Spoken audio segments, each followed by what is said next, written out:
All right. Can you hear me, Crystal?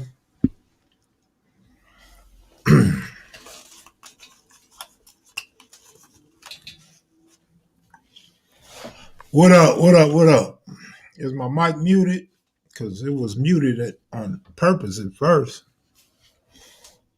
All right. So, first of all, thank you for everybody congratulated us on 100,000 subscribers.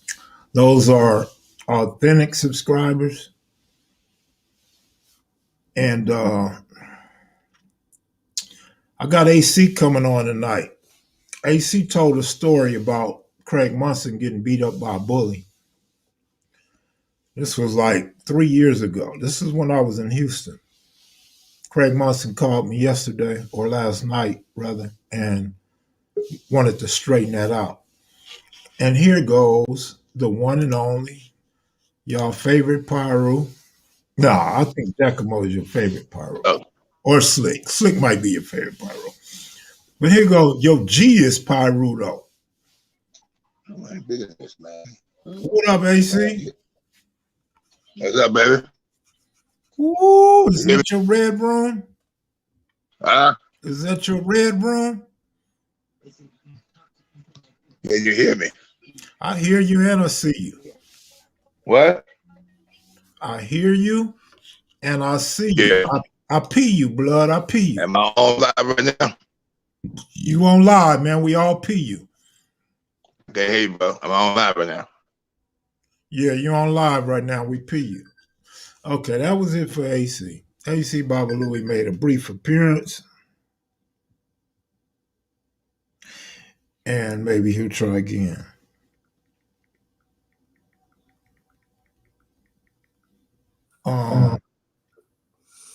What else am I going to tell you? I forgot what else I was going to tell you about Fort Worth, but yeah, interesting history up there. Stop Six Bloods. Yeah, and then man, on Ferguson when I was there, it was so crazy because it was like that's where they sent them niggas to. So they was all damn near together. That little bitty ass hood, damn near was all on Ferguson. But all them niggas was playing with big numbers like that. You know what I'm saying? Yeah, for murders. Yeah, bro. Because they had to, my nigga. They was the only Bloods for a long time. Them niggas they had to hold it down. So how they get the Crips up out of there? They never. I believe by the time they really came into effect, if there were any left, I was in the pen. Yeah. But if there was any left, they probably weeded them on out of there. But by then, when them niggas probably came in, niggas had already went and established hoods and other places. Back when we was to be all up in Stop Six, that was before Glen Gardens and all the different areas, Hattie Street, everybody established their territory. You know what I'm saying? Mm-hmm. But like I said, which brings me to what I said earlier, my nigga Melvin Qualls, see, all the names that these guys is naming, I'm naming guys that's really the ones. And he just texted me from the feds earlier, like, man, homie, I'm gonna give you a call, my nigga. He like, man, what's up with my day one nigga? I said, what's up, homie? We was in the juvenile facility. Homie was getting hit with the murders. Had like 4 or 5 murders back then. These niggas was high riders from that shit. But they was from 107 Hoover. So, eventually I'm gonna end up having him on here if I get a chance, or either I might just tape his interview and air it on the channel or something one night. But he gonna set the record straight about Fort Worth history, man. Yeah. Show for show the one. Yeah, I seen one of the founders of Truman Street did an interview a while back. Yeah. But the reason why I bring this up and the reason why I was reading on it is because one of our subscribers sent me a video. He's doing a documentary on it. Right. What up, AC?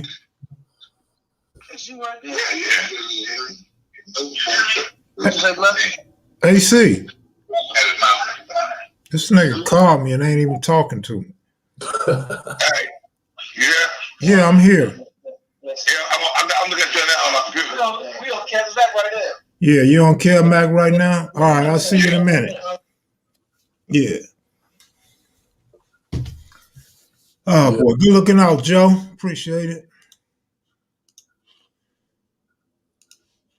everybody want to get OG Percy on, man. I guess we have to get OG Percy on. You got to get a crowd what they want, but I don't understand. Like, this ain't a rah rah rah me type of channel. You know, Rocchead is the only nigga I let come on to my I me because he got so much detail and so much good history behind the stories that he tell. And in the end, it really ain't all about him, me. It's about feeding the kids and taking care of the kids and giving the kids good instructions and help and stuff like that. So that's why I let Rocchead get away with that stuff. But this has never been a me. I ran this prison. I'm this and my hood is that. We don't really do that over here. I don't really see the rock. I'm not turned on by that type of shit. And then something else I want to tell you guys, something Loco just said about Loco only bring up real ones. Check this out, man. If you from LA, even if you ain't from LA, but you understand LA real well, that's all I bring on here. I bring on the big names. I could go interview some white guy from another Crip hood that we never heard of to YouTube. I could go get a nigga from downtown gangsters and bring him on here if I want to. I'm going after the names that I heard when I was coming up, the names that was rocking in prison, the names of niggas that was doing work in 4800, the niggas that was putting in work on the street where you got to hide when you hear they coming down the block and shit like that. And that's why I used to tell y'all a long time ago, y'all don't really understand what I'm doing. And that's why I used to say, let me do what I do. Let me lay the bricks to this brick road, man. Let me do this. You know what I mean? Because that's why YouTube's watered down now, man, because everybody just come on. Everybody, we all got a story, but now everybody coming on. And that's cool because everybody got a story. So you listen to who you want to hear. They might have something interesting to say. I don't have a problem with that. But I'm like, this is my format. This is what I like to do. I'm trying to give you the history. I'm trying to give you historical events. I'm trying to give you back when shit was different. And y'all, some of y'all don't respect that. Y'all just want anybody on here. You know what I mean? And it really takes away from what I'm trying to do. You know what I'm saying? But these ain't just nobodies. These ain't no name dudes. These ain't no buster dudes. These ain't no dudes with no fake stories. You know, these are the real deal type of dudes. You know what I'm saying? So I'll be saying, just let me steer the ship, bro. Hey, cuz, let me say this to you. Far as that's concerned, yeah, ain't nobody, man, look, like the OG Percy's and the somebody else talking about Duke Farrow out of Dallas. Bro, that realm and that whole energy ain't nothing that Kev Mac never brought to the table one day on earth. Why would we want to entertain all that mess? I'm telling you, and you got to trust that I'll get you guys what I need to get you guys from out here in my state. I know who's who. If you ain't been able to tell yet, I'm one of them. So just relax. Let the homie steer this ship and shit and cruise control, because that's bringing trollism. That's bringing all the BS over here. We ain't been had none of that, man. And that ain't even nothing that nobody want to rock with. That's all these guys got behind them is controversy. I told you, OG Melvin Qualls, you know, Fort Worth, Texas. Ain't nobody gonna dispute that that's from the phone that really know what was going on. So, like I said, we want guys on there to tell you where they came from, where they at, and where they trying to go in life. Big Hey, what's up, boy? How you doing? What up, Rocchead? You looking good, man. Mm-hmm. Hey, I'm on this computer. Ah. It's a better look for you too, man. See, we can see you better. What, the computer? It's just a good look right there, yeah. It look like you tuned in, but AC Moses. AC, you just make a work up in here, bro. AC. Hey, Rocchead, you got two browsers open on your computer? Huh? Do you have two browsers on your computer? I don't know. What's two browsers? No, I think that was AC.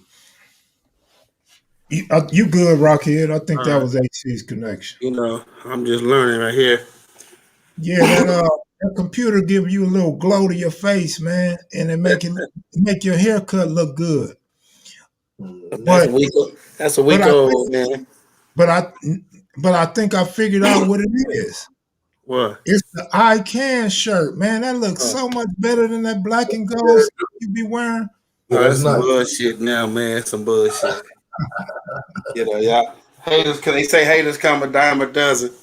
Hey, man, at least this hated your homeboy. Hey, so we are on computers now, huh? Yeah. So Yeah. right Yeah, here, yeah. I just hit 100,000 subscribers. Me and my crew, man, on KevMac Video. Got 100,000 subscribers now. Yes. That shit I'm talking about right there. We gotta go live then and make these motherfuckers wake up. Let me wake them up again with some new shit. You know what I'm saying? We'll go live. We'll go live again. Wake them up with some new shit when we hook up again. hmm I always got some new shit. Yeah, we got to get that channel back going now. Good looking out, D. Yep. That's right. I wonder what Everybody support that, man. Hey, Kev. Yes, sir. Most motherfuckers 59 ain't got that. They got sunroofs and shit. I was just looking at that, man. I'm getting a sunroof, so I'm gonna grow my afro back out, man. man going on, Kate. Your shit going away? Yeah, I see my scalp now. Good. And, the speaker's real clear on this too. Yeah.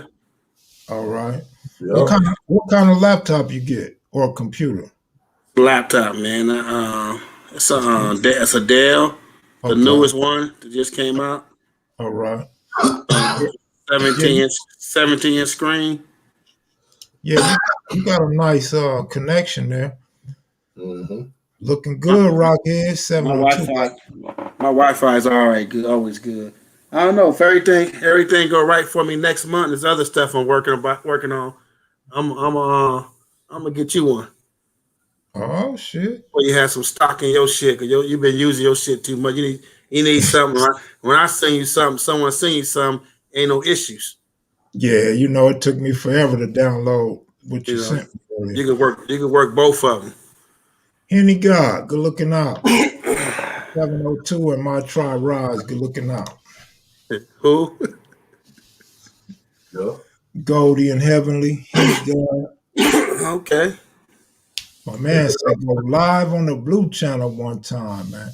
I get too much backlash. People don't like lives over there. That was the reason why I created this channel in the first place. Mm-hmm. What is it about?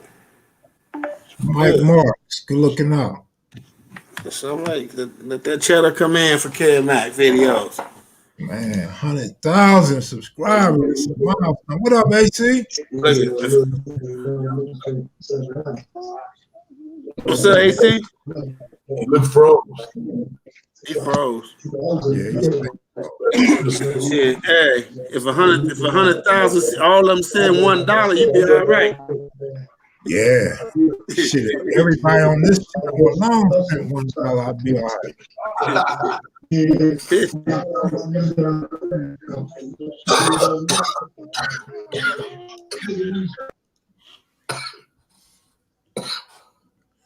Skunk Dog, hopefully everything all right with you, Skunk Dog. Tools and Fuse, got to pay my dues the right way. Good looking out, Mike Marks.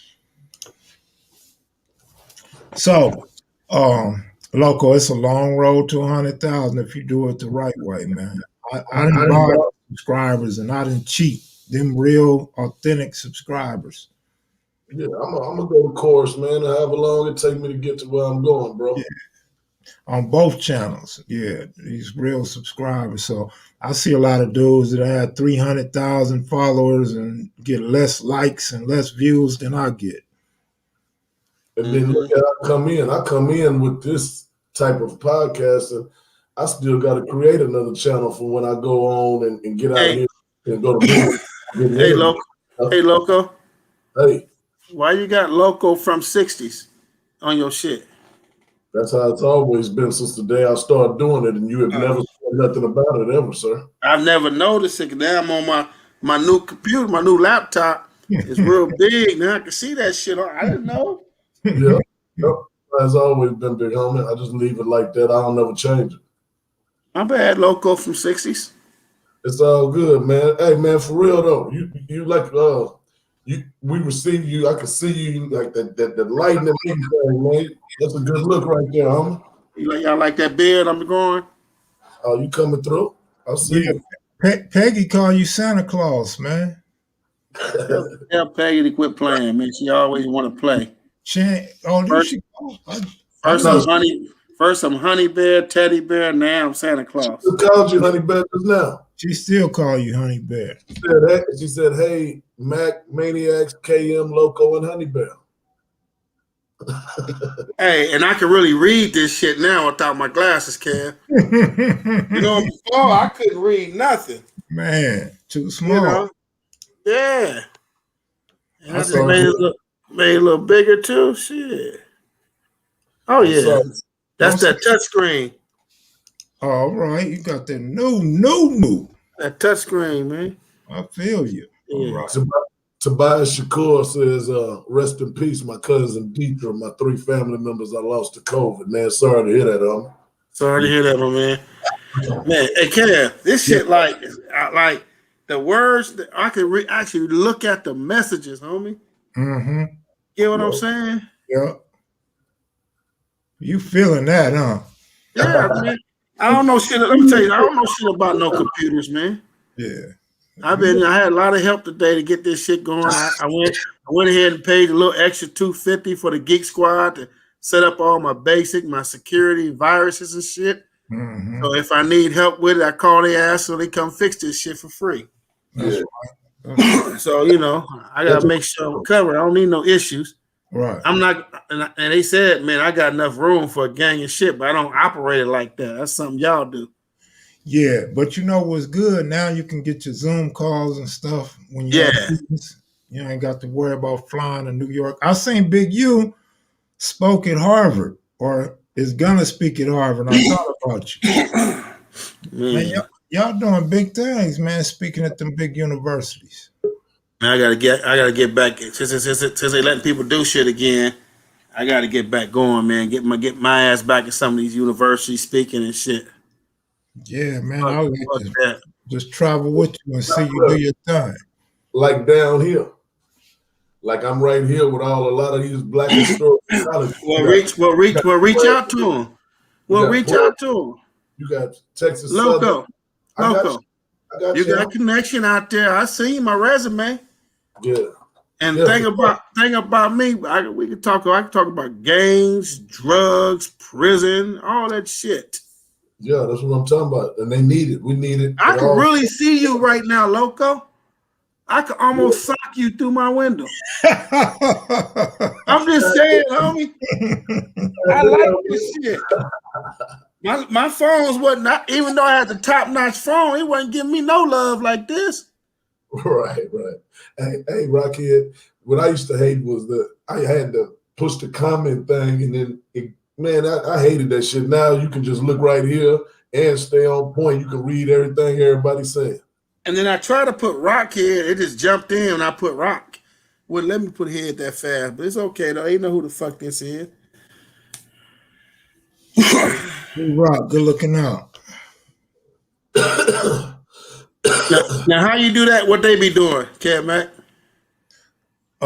It's the program that I'm using, and I can highlight the comments. It's called StreamYard. I'm talking about how you send money to you. Some kind of way. You click on some button over there by the chat room where you type in the chat. Yeah. I'm gonna challenge everybody in a couple of days. Match what I'm gonna put in there. All right. See get this motherfucker going. That's right. Who really love the Kev Mac. It took you a while to say your first MF word, but you're doing good. Who? Get this motherfucker going. Really love Kev Mac. What's that, Ace? He froze. Hey, good looking out, D. He's struggling. Yeah, that area is bad. Hey, ladies, you ladies don't care, Mac Maniacs and all that bullshit. Hey, what y'all think about this beard, man? This motherfucker, you know. Chop chop? Wear it long, short, cut it shorter, taper, or fade? What y'all think? You know what I'm saying? I'm just asking. Since y'all got so many compliments about me.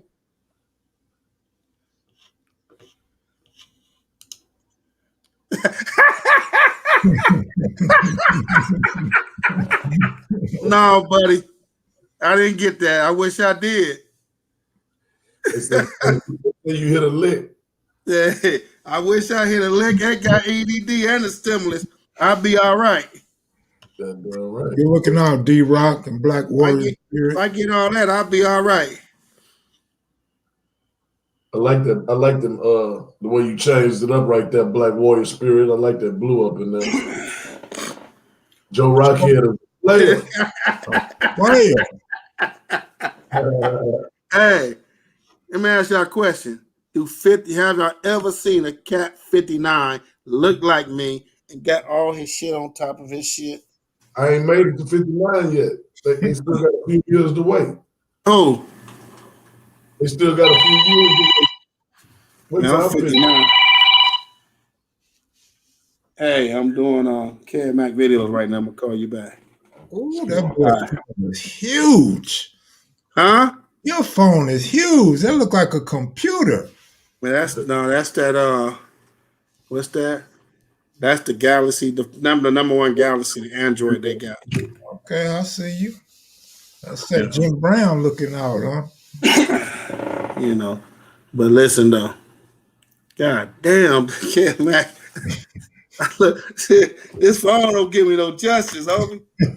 Shit. Feeling itself. Yeah, he feeling the shit out of himself. We're gonna have just what this night right here need to be dedicated to Rocchead. Just No, look.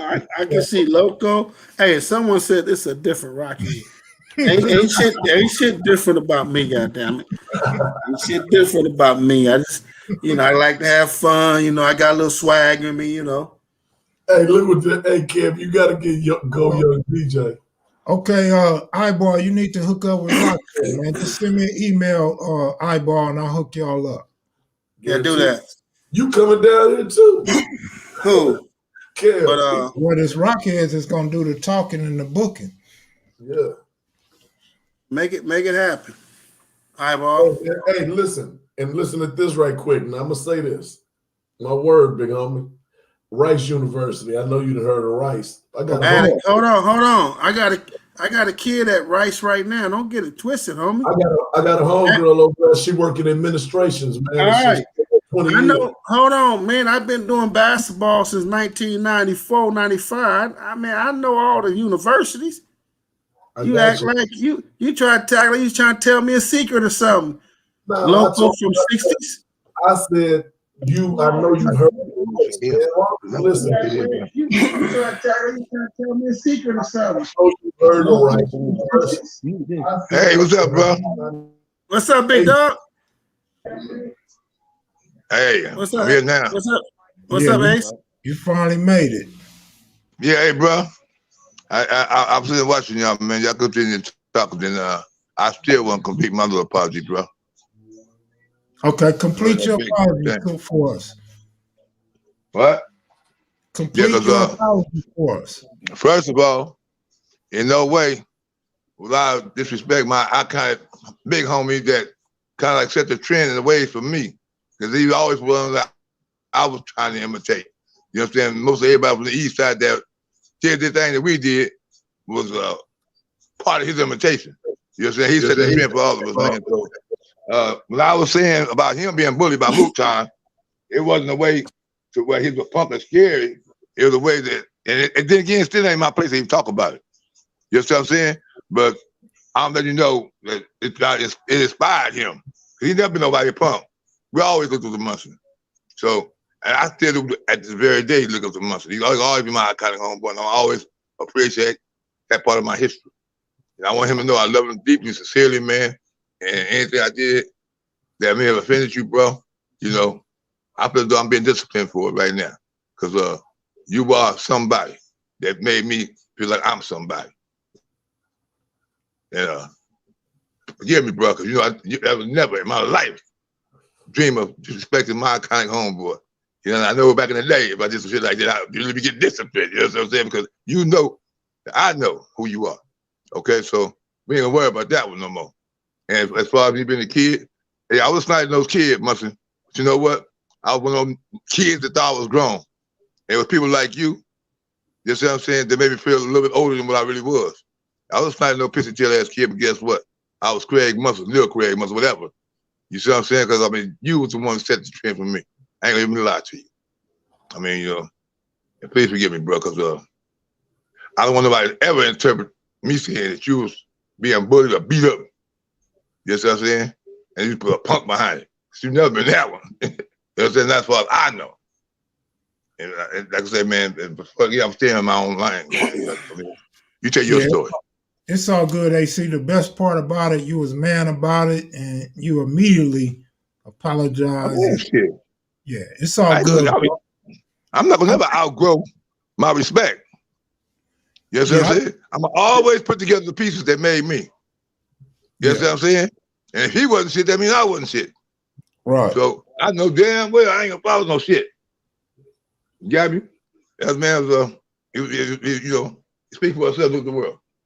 So I'm just glad he turned around and made something good of himself, and hope like people can make, you know, some good of themselves that make mistakes, whatever we go through in life.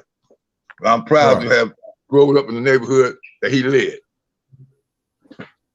That's it. How you doing tonight? AC, you say she's so happy to join. Who said what? I said, how you doing tonight, Mr. AC? This is Loco. What's up, Loco, baby? What's good with you, man? How you feeling? I'm feeling good, man, because I didn't want to make one of my iconic mans mad at me, because shit, I want to be always good. Hey, I always want to be on that man good side, because, man, look here, man, I got good memories. You see, like you said, I was a kid. Him and my sister same age. You know, they went to school together, Fremont and Drew, and I mean, you know, Russell, all that shit. Well, I think he moved in '66, but still, they all was Drew and Fremont together. You know what I'm saying? And you know, my cousin Ricky, he was to school at Raymond Burns. So, you know, I was like you say, I was a kid. You know, I'm in elementary school. Yeah, I was. You know, so at that time, like, I didn't have time to study him like I studied my king in elementary school, Thomas Close, Butcher Boy. So what has Munson got you, about 6 years? Munson's about 68, I think, 69. No. I'm about to be 7 years old. He's 7 years old. Yeah. Well, how old are you, AC? 66? Yeah, but see, let me tell you, I grew up around him all my life. Because, you know, my mama, the day she died, she spoke on him. You know, she was 98 years old. She knew him when he was a little kid. Well, he was slightly old, but, you know, he was a teenager like when he got older, I think. But still, Mom recognized him and remember him. She always talked about nothing. So, all right, AC, I'm going to let you go, bro. Yes, sir, bro. I love y'all, man. Y'all all right, AC. Man. Yes, sir. I look on. All right, my brother. All right, brother. Take it easy, man. Thanks for the apology. Yes, sir, bro. All right. Yeah, man. So we got that straight. Yup. Munson was born in 50. I don't know why he was born in 49, but yeah, he just turned 70. So yeah, that would be what? He might have been born in 50, 40. No, I don't know. I can't do my math right now. What you doing, Rock? I'm chilling, man. You know, still trying to figure out this computer. Well, you're gonna be up all night looking at that thing, man. You know, I'm gonna have to come up. I'm gonna have to come over there and show you how to upload your homemade porn video on your computer. Yeah, I don't do that, man. You gonna start? Nah, hold on. Let me tell you something, homie. Listen to me. I don't not watch porn. You gonna watch your? I'm gonna tell you why. I'm gonna tell y'all why. I'm not trying to see nobody penetrate no broad when I got my own. I just said your own homemade porn. I ain't making no homemade porn. Man, one day you're gonna call me. You're gonna be like, "Kid, you never guess what I did." Hey, Kevin, Rocchead. Yeah. Did y'all realize, man, that was 4 Texas roots right there on the screen together? AC from Houston. You got family in Crockett. Kev is down there in Bastrop, and I'm from Seguin. Man, why you always trying to collaborate? Why you always trying to collaborate Texas, homie? I'm from you need a cowboy hat. I'd like to see you in a cowboy hat, big homie. I'm from but listen, I'm gonna tell you this. I don't know if I told you though. No. When I came down there for business to Houston, when dude told me Crockett, Texas, and he mentioned his last name, I said, who's your family? And he said, I think he said Sam Kitchen. And I said, well, Joe Kitchen is my grandfather. And he said, man, that's his brothers, I think. And he took me out there to Crockett. And I got to the house. It was sitting on top of bricks or some shit like that. Them houses out there. He had a big ass house. Me and her talking and stuff. Well, I told the girls to come see you, because you Pearl Kitchen's oldest son. I said, okay, let's walk out here real quick. She put a shotgun in her arm, and we walking. I see about 50 or 60 cows. And I see this. I thought it was a big old stump or a big old tree stump or something. Man, we got close. That motherfucker started moving and stood up. It was a 2,000-pound brittle bull. And man, I looked and I said, "What the shotgun for?" Sometime he break the gate down. I got to get his ass back in the right tracks. I said, "Okay." Yeah. I said, "So all these are cows. They women, right?" He said, "Oh, he said he do it to all them." She said, "You think you got kids?" Hey, I've never experienced nothing like that before, man. She introduced me to some shit out there. I'm like, damn. Yeah. But no, one of the Mac kids, maniacs, one of them one pointed out what I brought up a while ago. It wasn't me that realized that. Mike Marks actually was the one that said that. Mm-hmm.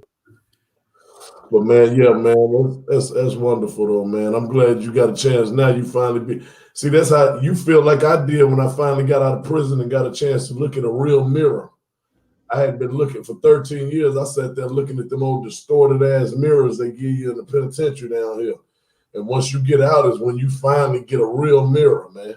It's crazy. What about in California? How y'all mirrors in prison? You know what? I remember at one point we had some. That's why we knew who was coming on the tier, who wasn't. Getting ready to spear people and blow darks at their asses and shit. Yeah, I think it was like them little round ones. I'm not sure. Right. It's been long time ago. Mm-hmm. Yeah, I had who was it? We had somebody on here, man. The youngster the other night, he didn't get a chance. He's gonna come on some other night on my channel, and that way he can clarify either Kev's Stephen Jackson's cousin. Yeah. So we have some more questions for him, right? What happened? I told him you probably have some more questions for him about his prison time. So he said he did the 20 flat. Okay. But again, he went in, 90-something? Well, yeah, I'm saying he went in as 14 years old. I'm talking about from a juvenile aspect, a guy that really went in from 14, and did 20 flat and came on out. You know what I'm saying? And he out here doing his thing. He's doing great. So at 14, yeah. My bad, Corey Jones. Hey, so at 14, he was y'all have CYA out there, youth authorities out there? They call it TYC out here, or they call it Texas Youth Commission. TYC. Same thing, basically. Same shit.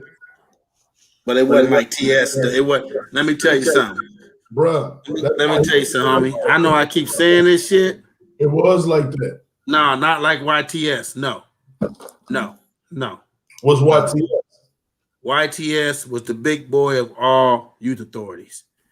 And you had the best. It was like 4,800. You had the best of the best. Just like y'all didn't have a 4,800 out there in Texas. You can't compare apples and oranges. Well, okay, then and I'm not taking nothing from y'all. Let me finish. Let me finish. I'm not taking nothing from you.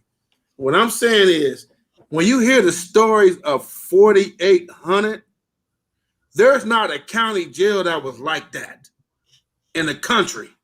You don't know that, right? No, when it was pure Crips, nothing but Crips. Oh, you talking about hold on. Fourth, that's my point. So you want to fight the Texans? There's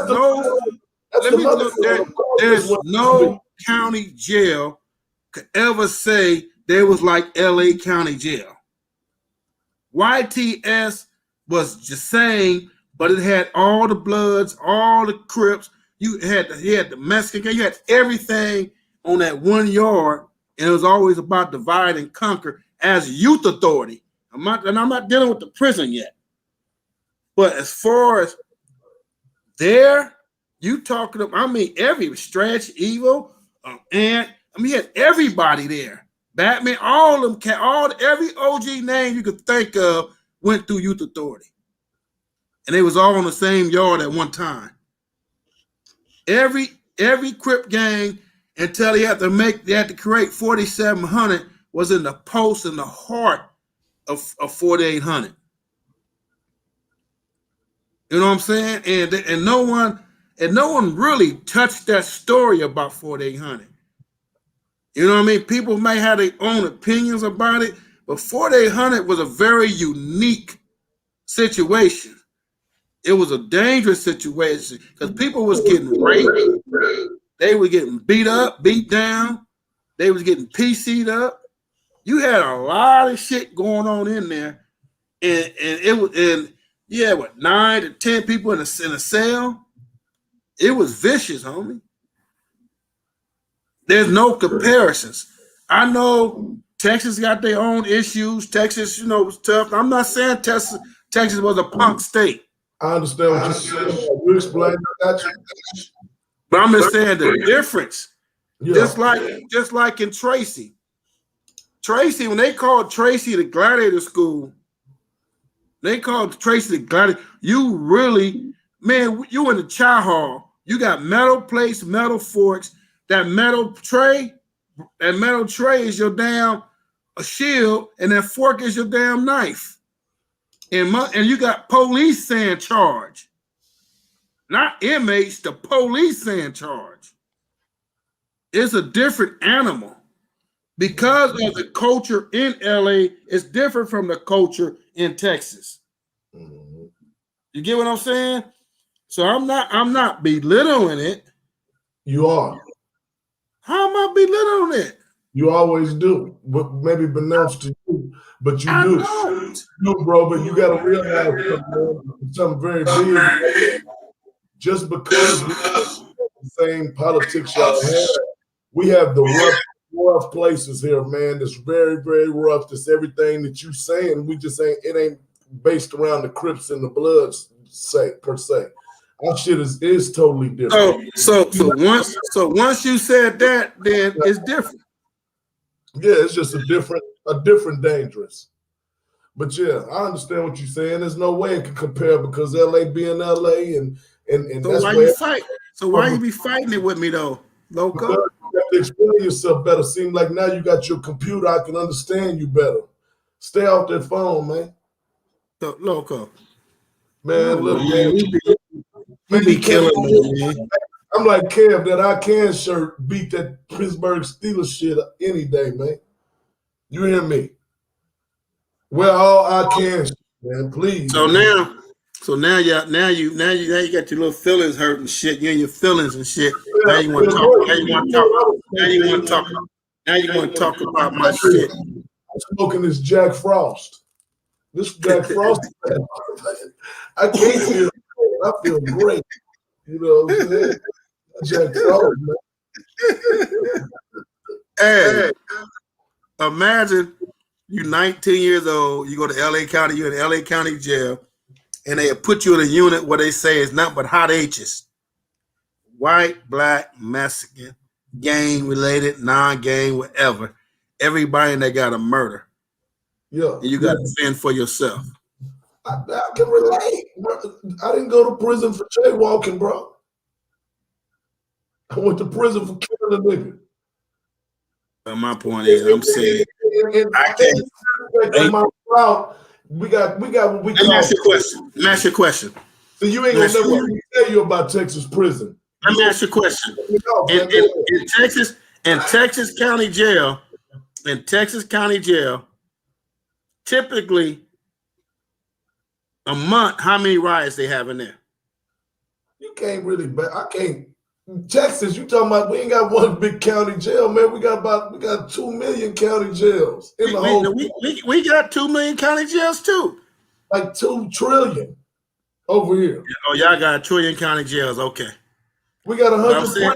100 prisons. How many prisons y'all got? Shit, we only had 16 when I was in it. It might be 40 now. At one time, Texas had 100 prisons, man, and right now probably about 90 of them still running.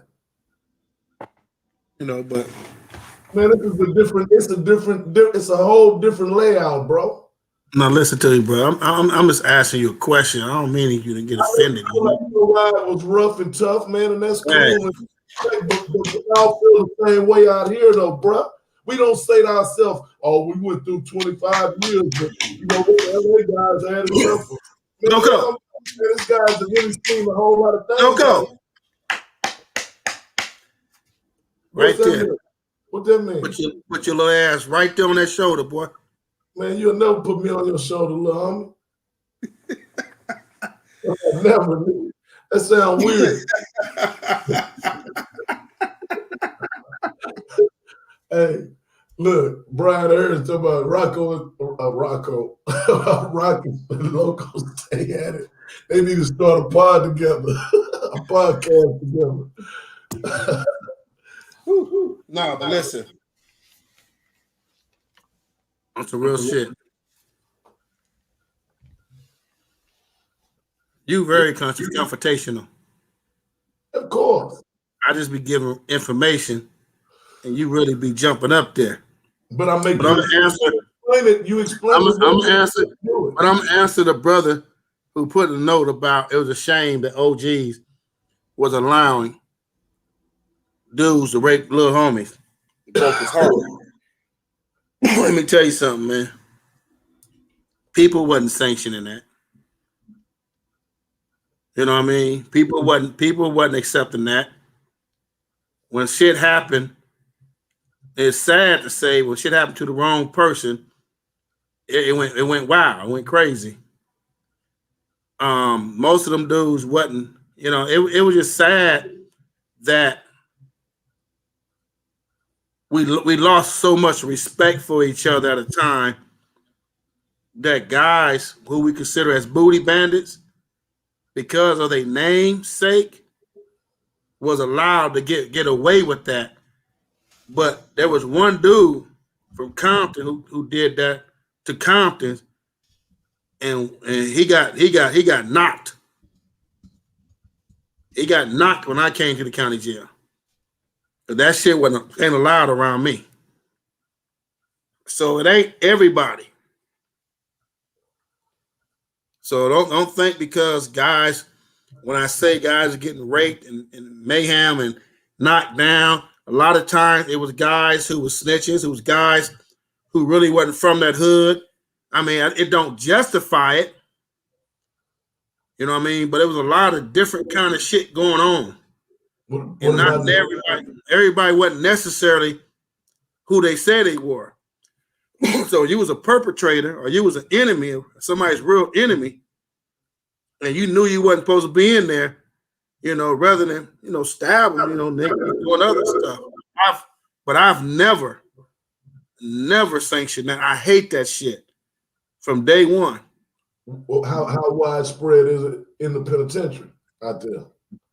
It's hard to tell. You had your it wasn't like it was hundreds of booty bandits.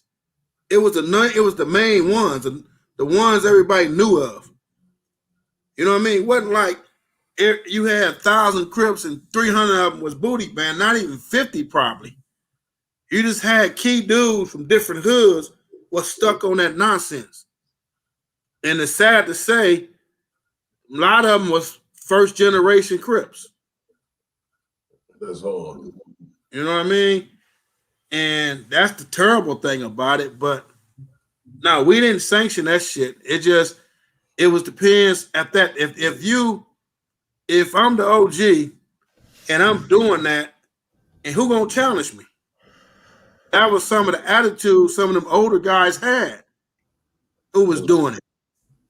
Who's really gonna challenge him? Yeah. Until a cat like me come around, and I did challenge the older dude.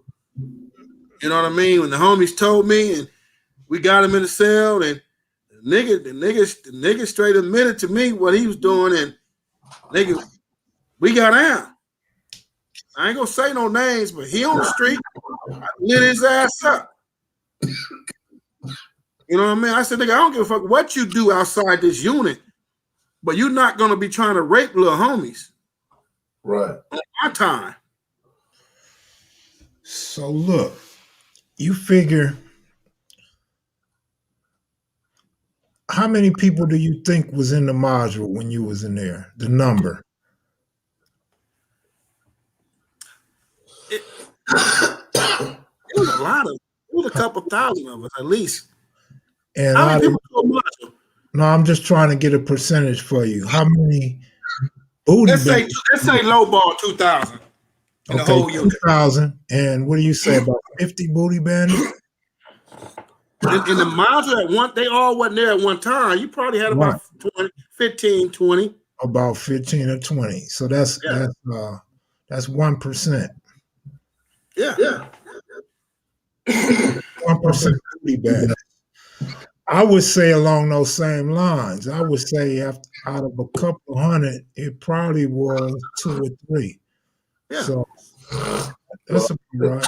I'll say this about Texas in the booty bandit thing. I don't. That's why I asked you the other day off camera, Kev. Had you heard that, you was like, "Yeah, it's true." But I hear what y'all saying. Any of the shit is too much. But we got widespread out here in the penitentiary system too, man.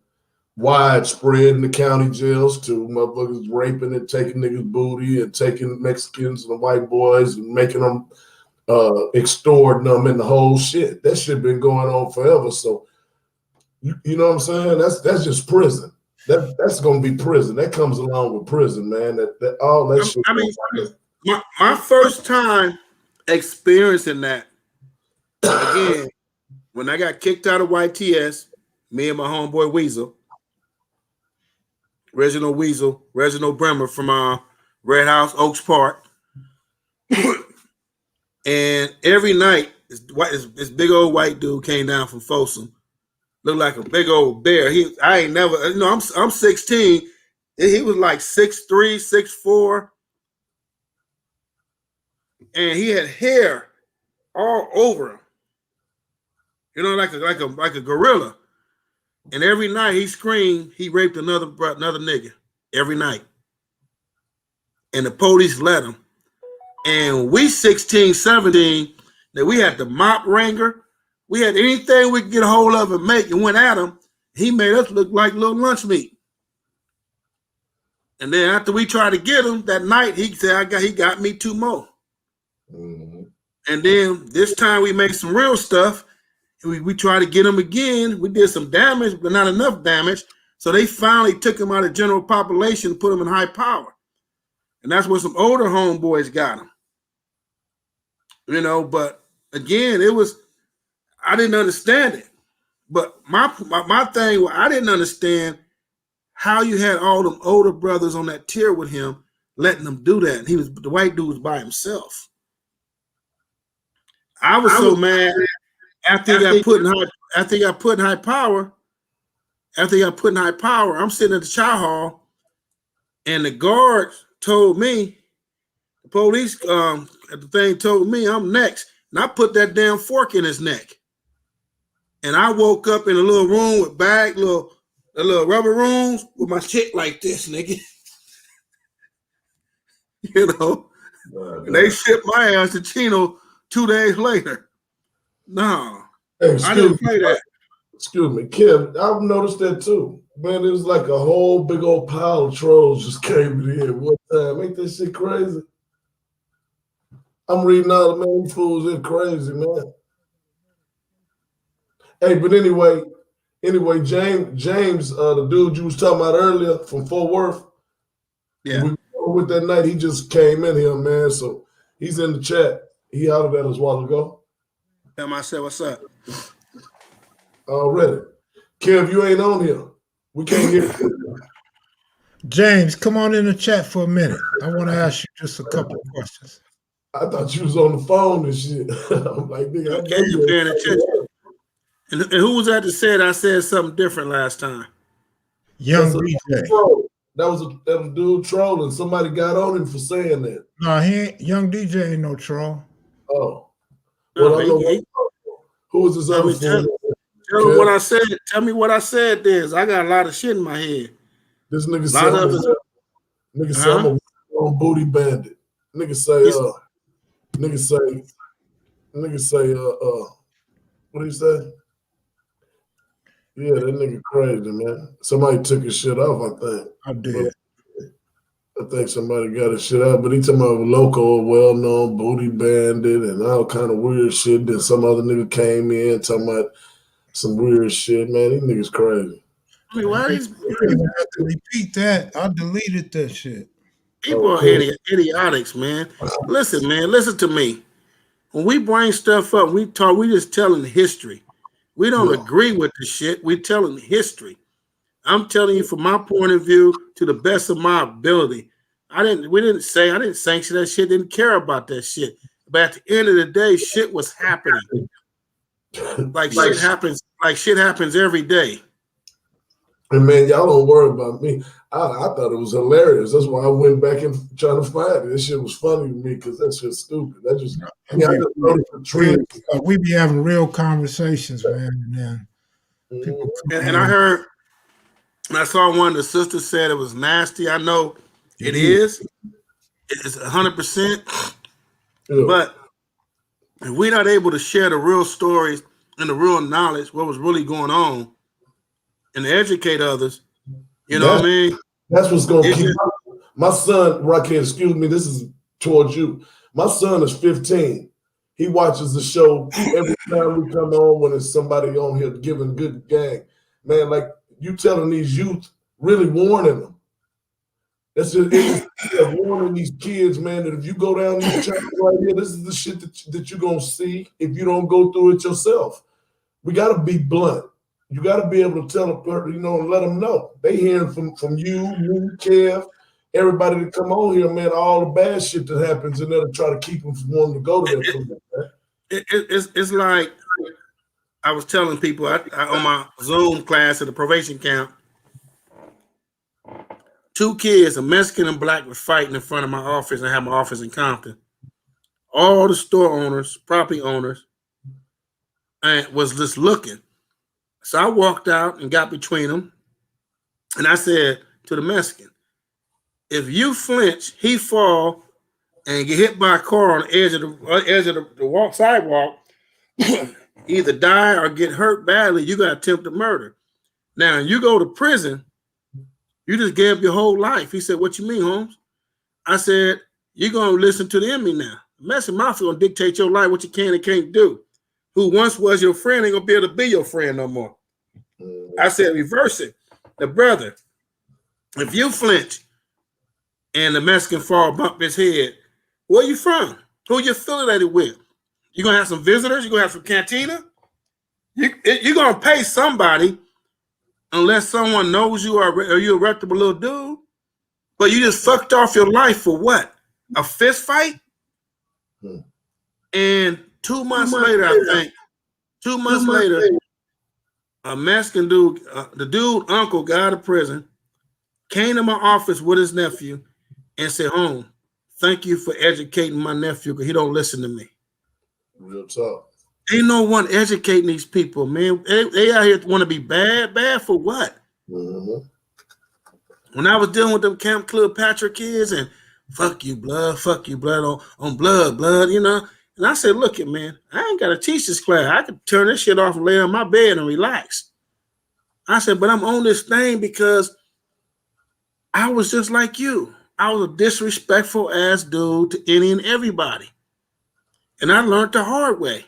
And I'm still learning. So I'm here to try to help yourself. You don't want it, then you can just go ahead and sign off, and I deal with the guys who want it. That's right. You know what I mean? But they don't get it. But if we can't tell these stories, we can't educate, how do we expect to have people aware? So if your 15-year-old son is listening, he gonna say, shit, fuck that shit. I ain't trying to do what you did, Pops. Exactly, bro. You know what I mean? Ain't none of them try to do it yet. They ain't interested in that crap. And all these ladies that's listening, and y'all really listening, or you have sons and nephews and little brothers, then you can put them on this and let them listen. Yo, me and Loco have fun. You know, Kev Mac, he ain't the playing type. You know what I'm saying? So we don't play really with Kev Mac, really. You don't see us clowning and shit. But me and Loco, you know, we do. But again, but everybody respect you too, though. They know I respect. I know we good. But without this, we nothing. Without this, these kids don't have something positive to fall on. And like I told the kids at Camp Page, I said, if you get out tomorrow, you get out next month, and you remember one thing I showed you and taught you, or one thing that you listened to, that might be that one thing to help me make the right decision at the right time. That's all I care about. I'm no bigger and badder than anybody. I can just represent me. And that's why I try to tell people when they see my Kev Mac videos and shit, I tell them, man, I was me. I'm not trying to be better than nobody. I was me. And being me, I know for a fact a motherfucker can't kick my ass. Head up with a Kisu art gun. Quicker to the draw. Joe Valentine. You know, Joe Valentine, you know what I'm saying? Joe Valentine bounty hunter. We was kids, man. He was older than me, and I was a little chump. I was a little chump back then, trying to get my feet wet. You know. Hey, Eyeball Torres got a good question for you. I don't want to go too deep into it, but I want you to answer this question. And I'll answer it briefly before I ask you. The answer, Eyeball Torres, I know of a couple of them that ended up hanging themselves. So, Rocchead, the question is, did you notice any psychological patterns of the guys that got raped after they've been raped? Of course. I mean, I gave an example, I think, with Kev Mac. This one dude came to our cell. We had all the hot H's unit. Pimp dude. And I told one of the homeboys, look it, man, don't do that. I ain't trying to hear or smell that shit. And he did it anyway. Put a sock in his mouth and did it. I would both of them asses. The dude for letting someone rape him, and the dude at the home, I told him don't do it. So I kicked both of them asses. They sent them to the other tier. Rather than the guards taking them off that tier, they sent them to the other two tier, and over 300 people went up in them. And the next time I saw him 3 years later, he became a girl. He really thought he was a girl. He started taking the pill for the chest, the titties. He thought, I've seen a lot of guys really get fucked up from it. I know a homeboy and in the county jail in '89 when I came back down to get my case kicked, half my case kicked out. He yelling, "Homie, we gonna get you." I said, "Dude, man, leave that stuff alone. Man, shit ain't worth it. Man, fuck that." Man, dude gave it to him. Dude turned around and says, "My turn." You know what I mean? And all you heard, boom, boom, boom, boom, boom, boom, boom, boom. And he hit the homie. And that homie right now is fucked up. That homeboy is fucked up. He mentally, he killed the nigga. But he had to live with that for the rest of his life. He on the streets now. I ran into him a couple times. And again, he's really fucked up. That shit really fucked with you, man. I've seen people who did it. I've seen people who fell in love with him was fucked up. One of my closest homeboys of all time, I met him. And he rests in peace now. I ain't gonna say his name, but that was my nigga. And he felt in love. He went to Tehachapi with one. He felt in love with him. And he was fucked up. So not only the person who get raped, but the person who's doing it, they don't have it. Cause that shit ain't cool. James, what's up, homie? What's happening, everybody? What's happening, Rocchead? What's up, big dog? Man, Rocchead been talking about you. I've been talking about you. Kev wanted to get you on here, man. You know what I'm saying? And for some reason, Rocchead say the other night, if you didn't hear it, it wasn't no disrespect to you. Rocchead talking about where's your big homie and all that. He was chilling, man. Well, that's your big homie right there. Yeah, man. What's that happening? shit right there. Don't be sugarcoating that shit, right? Your big homie. That nigga that crazy. Yeah, technically he right, Loco. Just like Rocchead, Kev Mac, big homie, technically, Hey, fuck it, man. Salute, homie, big homie, man. What's up, man? It's all good, my nigga. Yeah, man. But what's been going on? I seen it was the apology, AC, and I was, the audio was messed up, so I didn't get a chance to really hear what was going on. Because then I was trying to watch that show that they have on Wednesday night. Yeah, that's what it was. You was trying to watch something else. No, bro. I tapped in real quick, then I had tapped out because I forgot it come on Wednesday. So I usually try to get it in when it come on, but I had forgot. Yeah, it ain't nothing. AC told a story on here about 3-4 years ago, and Craig Munson just got wind of it because one of our viewers sent the video to Craig. I was like, man, look what AC said. And Munson said it didn't happen like that. So AC called me today. I mentioned it to AC, and AC apologized. So that's all it was. Right. That's a beautiful thing. That we still here to be able to, to make those apologies and corrections. That's necessary. Well, see, that's why I've been trying to tell Munson and all these OGs, so-called OGs, that they need to tell their story while they're here, because somebody else going to tell it for them. Now, see, AC could have took that story and we all could have ran with it and been repeating it for the next 50 or 60 years, man.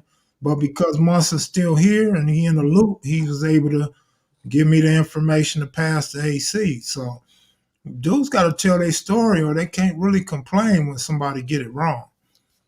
Right. Because it's going to be permanent once they did. But James, this I had a couple of questions for you real quick. Because I've been reading and people been sending me messages, and I asked Hutch and I asked Local. Everybody got a different answer. And since you from the Fort Worth area, right? Right. When did the Bloods and Crips come to Fort Worth? Now, technically, I would say probably about 87 is when maybe 1 or 2 or 3 people, you know what I'm saying, probably got it. But it wasn't no prominent thing because that wasn't a factor in the streets. It becomes the factor around 90, late 89. 89 is when it starts you start seeing people actually shooting at each other. You know what I'm saying? And you start seeing people flagging, people start wearing rags around when they doing crime. You start seeing it, you start hearing about it around 89, 90. That's right. The term murder worth, did that predate the Crips and Bloods in Fort Worth, or did that come after the Crips? No, that came after. But see, that's the drug trade also. All of that's intertwined in it. It was just like a powder keg. You know what I'm saying? You got the gangs coming in and you got the crack era coming in. And I was watching the FX thing with Big U. I didn't even know y'all got colors until 79. I thought y'all, if you coming from Texas, we thinking y'all always had red and blue. But Big U said that y'all didn't start using the red and the blue until 79. Is that true? No. Well, let me say this, man. A Big U is reputable. Big U got a big name. Big U is who Big U say he is. But Big U is not a historian. Right. When you start talking about history and technical stuff like that, you got to find somebody that's really into that or somebody older than Big U to speak on stuff like that. But okay, red and blue was in before 79. Okay. Yeah, but that's on record. If you go back and look, you will see he actually said that on camera. Hold on a second, man, if you don't mind. This is my nigga Mel calling from the feds from Fort Worth. All right. I'm gonna block Local. Go ahead, James or Rocchead. No. Man, let me tell you. Youth Authority, 75, everybody had red and blue rags. Everybody. That's how we define ourselves in Youth Authority, how we got down. That's how, if we didn't know that person personally where he was from, we had our rags. But again, Big U wasn't around back then with all of us. You know what I'm saying? But I mean, it is a lot of stuff on FX. It was cool. I think that last episode was exceptional for Big U. It kind of woke some motherfuckers up because he gave everybody a taste of everything, and that's an aspect of it. But when it comes to the C thing, you know what I mean? It's a little different because Big U is from 60s. The C thing is all over LA County, although 60 is one of the most relevant neighborhoods. You know what I'm saying? But then you have the East Coast that stretched from 1st Street to 190th Street. You know, then you have the Santanas. Then you have all the Compton Cribs. So you got so much that when people hear one person talk because his name is so loud, they think that's a representation of all Crips. It isn't. Right. You get what I'm saying? It's like when I want to do anything in LA, since I'm from Compton, I reach out to LA guys. If Big U doesn't want to do something in Compton, like Bear Claw, he reached out to me, but one of they rappers wanted to do something in the neighborhood he grew up in. When he reached out with me, I connect them with the right people from Compton. Right. So one person just can't move around in LA and it said, this is what I'm gonna do. You know what I'm saying? But if people respect him, that one person, then that person can move anywhere out of respect, but he got to still pay his respect. Right. You know what I mean? So it's a little different than someone come out of town, they check in. It's just that each hood has their own boundaries. And because I'm from Compton, then I go to Long Beach, I got to reach out to my cousins from Long Beach. I want to do a giveaway in Long Beach. Right. I just can't go. I go set up and do it, but I can't disrespect them dudes out there. They might want to volunteer. They might got family members. So I got to give them that respect. See, people don't talk about that. You know what I mean? People just hear, oh, Rocchead, woo woo. Yeah, Rocchead is a bad motherfucker. Was and still is. But Rocchead understands that it's not just about me. I have to give everybody that respect as equals. Yes, I might be out there in the forefront doing a whole lot of positive stuff, and they may not be there yet. But that don't mean Rocchead is God over all Crips. That's impossible. Right. You know what I mean? So people looking from the outside in, they see the FX, they see the thing with me and Jim Brown, they see this, they see that. Oh, that's that motherfucker right there. He got everybody. No, that person don't have everybody. That's just a reality. But from looking from the outside in, everybody says, shit, he's the one. Right. You know, that's all. Hey, Loco, what you want to say real quick? Yeah, my cat finna call in, man. He finna clear it all up he was finna try to tell me right there. He finna tap in right now from the federal facility and let us know what it is and what it was, period. The game will be over. This is the nigga. All right, so look, I need to retract something because everybody in the comments section is saying they thought Big U was referring to the neighborhood gangster war. So let me take that back and say, when I said he's not a historian, let me say, if he said that, then that would fall under he's not a historian. But if he didn't say that, then what I said is irrelevant. Right, and if he didn't say that, I misunderstood what he said. But I'm almost certain. I think it was on the drink. You know, he been everywhere. It was one of them interviews. Big U. He would think he was on. What was he on Breakfast Club this morning?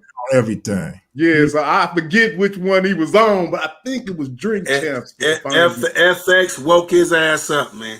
For real. Yeah, I mean, I'm proud of him. I ain't mad at him. Yeah. I called him. I said, man, that's episode 6 was immaculate. That's because you was everything everybody questioned you about, you put that motherfucker on the table. Yeah. Unheard of.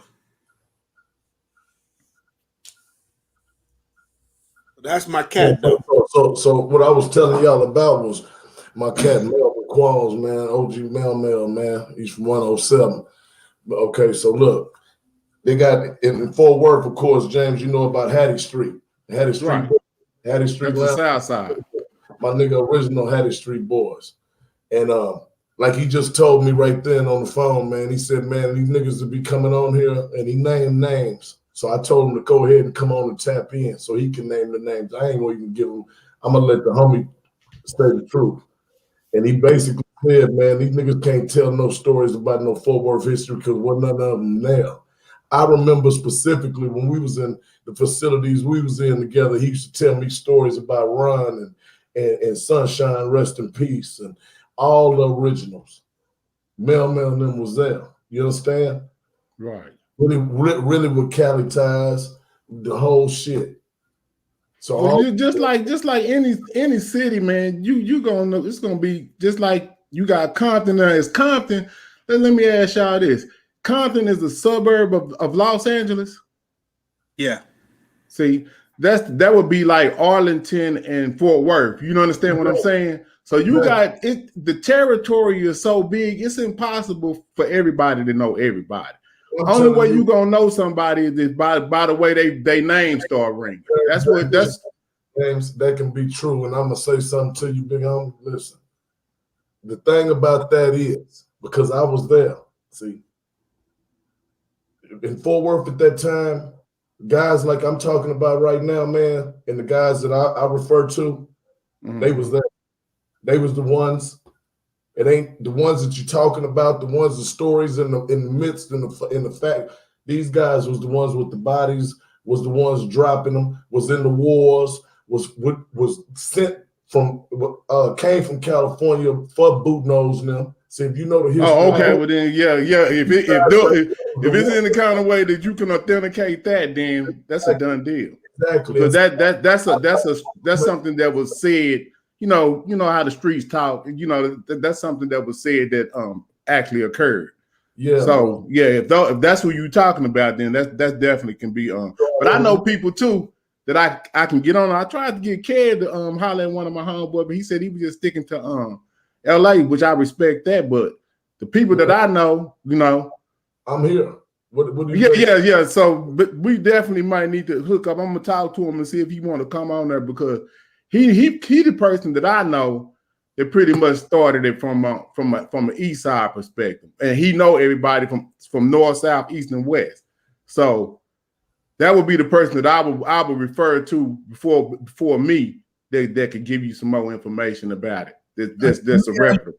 Let me ask you this, Loco, because you speak with authority, and I notice you cut James off every time he start giving the history of Fort Worth. So I want to ask you. I do apologize for that, man. I want to ask you this question. Yeah. Him being 5 to 6 years older than you, right? You think that holds any weight that he may have known some of the older cats? No. See, the thing about that is, man, is you got to realize, Kev, those are the guys that I ran with is that age group. You understand? Yeah. I've always told my story. These guys right here. So James's age group, that's comfortable for me. That's the guys that I know too. You understand? And okay, so what years were you in Fort Worth? That would be something we would need to know too. 89, 90, and what? 89, 90, and what? 91?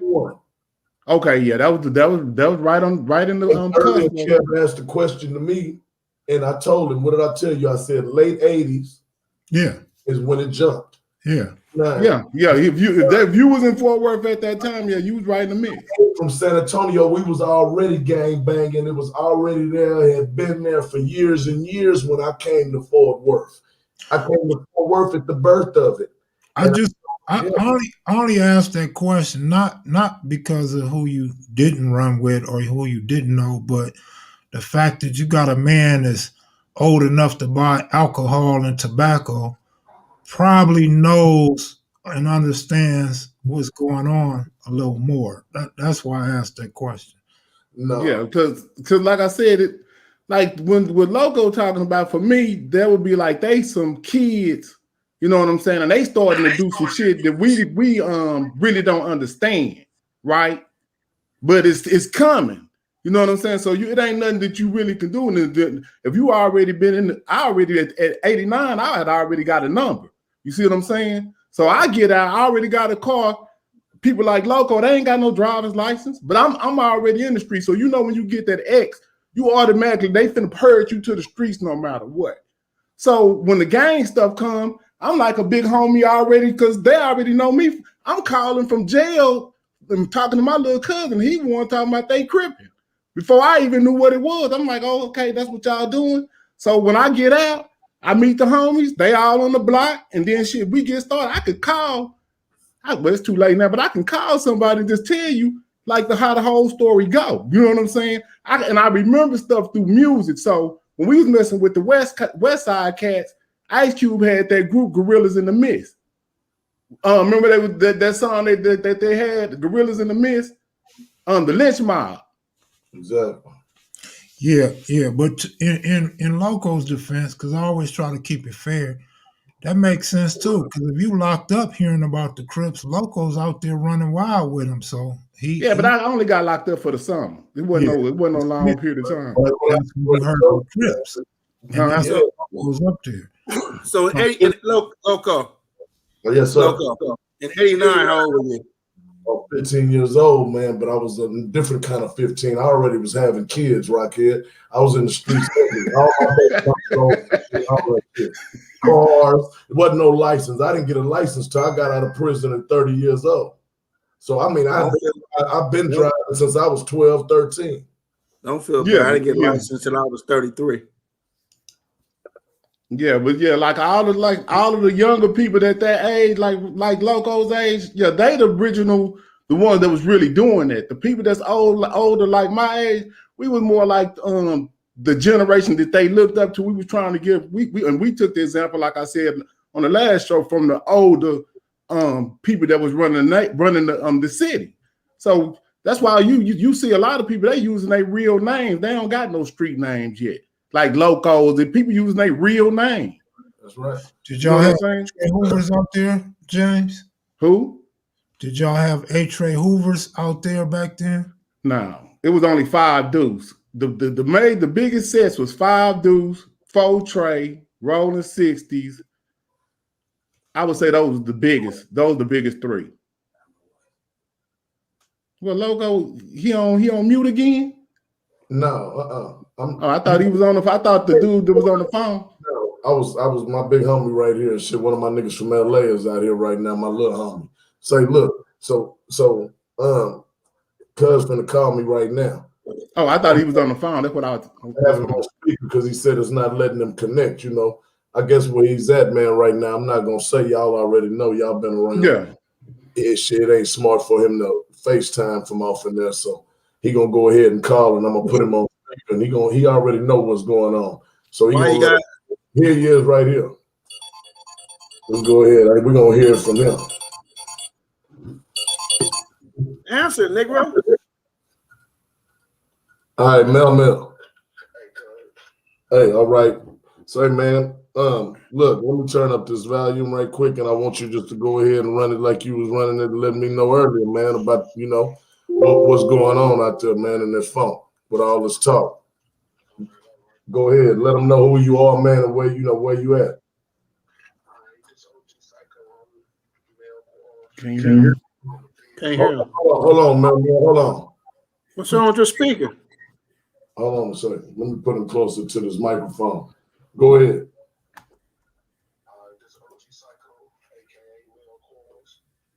Can't hear him. Hold on, cuz. Hold on. Turn your speaker on, Loco. Turn the speaker on. I got you. I got the speaker on. Hey, look out. Come in right quick. My phone speaker louder than that. I got you, man. I got you. Y'all hold up.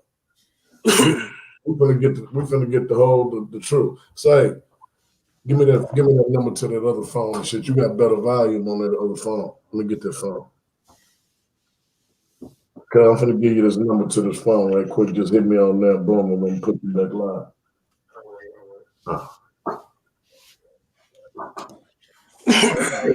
Samoa, man, we supposed to get that history real soon, man. Hook that SOS history up, man. I had I issues with them too. East Coast cripping though.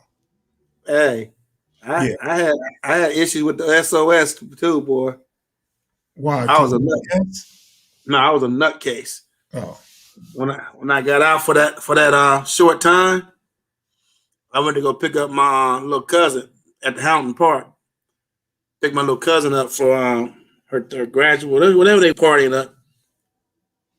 So one of them SOS said something to me.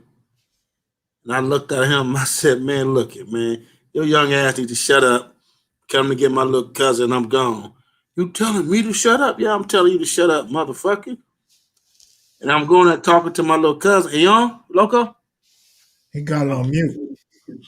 When I went to go talk to my little cousin to get her, and then her little friend said, man, tell your cousin don't go outside. I said, why? There's about 20 SOS lined up waiting for him to come outside. So, hey, Kev, Mac. Yeah. I got me 2 chairs in my arm, the little 4 chairs. Nigga, I'm going outside. Nigga, fuck that. You know what I mean? Right when I stepped out, one of them knew me from Folsom, from Tracy. He said, hold it. Rocchead, man, we ready to tear your ass. I said, no, you weren't. You wasn't going to tear me up. See, I was coming outside, nigga. I don't hide from nothing. But it's good to know. Your mic on mute, Loco. You know you muted, Loco. Loco high as a kite, and he don't know what he doing. The mic on mute, Loco.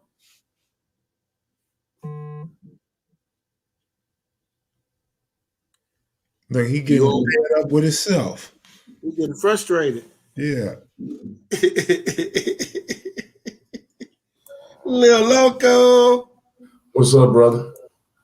You was on mute, homie. Yeah, I put myself on mute so I can get this phone stuff right quick. I'm finna, he calling me on this other line. Little Loco.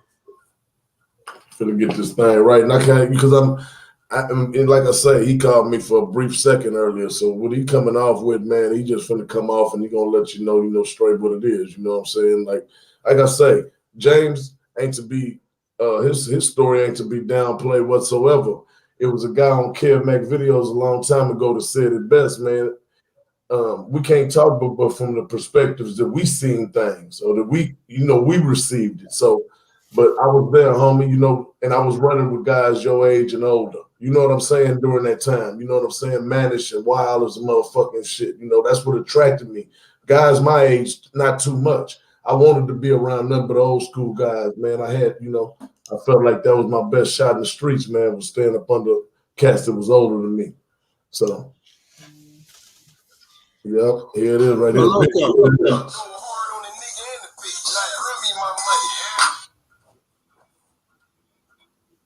All right, Omar.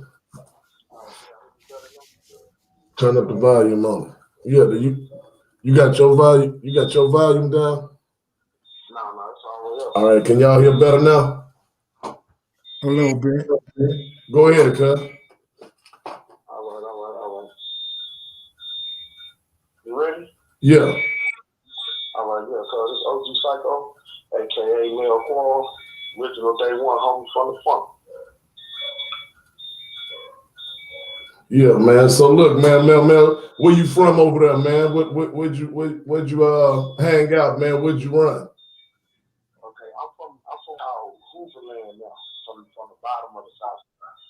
You know what I'm saying? Now it's all divided, but I ain't never really get down with that because that's what I was taught. You know what I'm saying? When I came home, they split the hood and changed the colors and did, whatever they did. But I'm from the part of the South Side right there, 35 Rosedale, Hattie, Bessie, Tucker, Annie, the bottom half. You know what I'm saying? So the South Side is built in a soup, like a hole. You got the top and you got the bottom. What they consider ag land is the top. and what they consider Hooverland is what we consider the bottom. And I'm from the bottom part.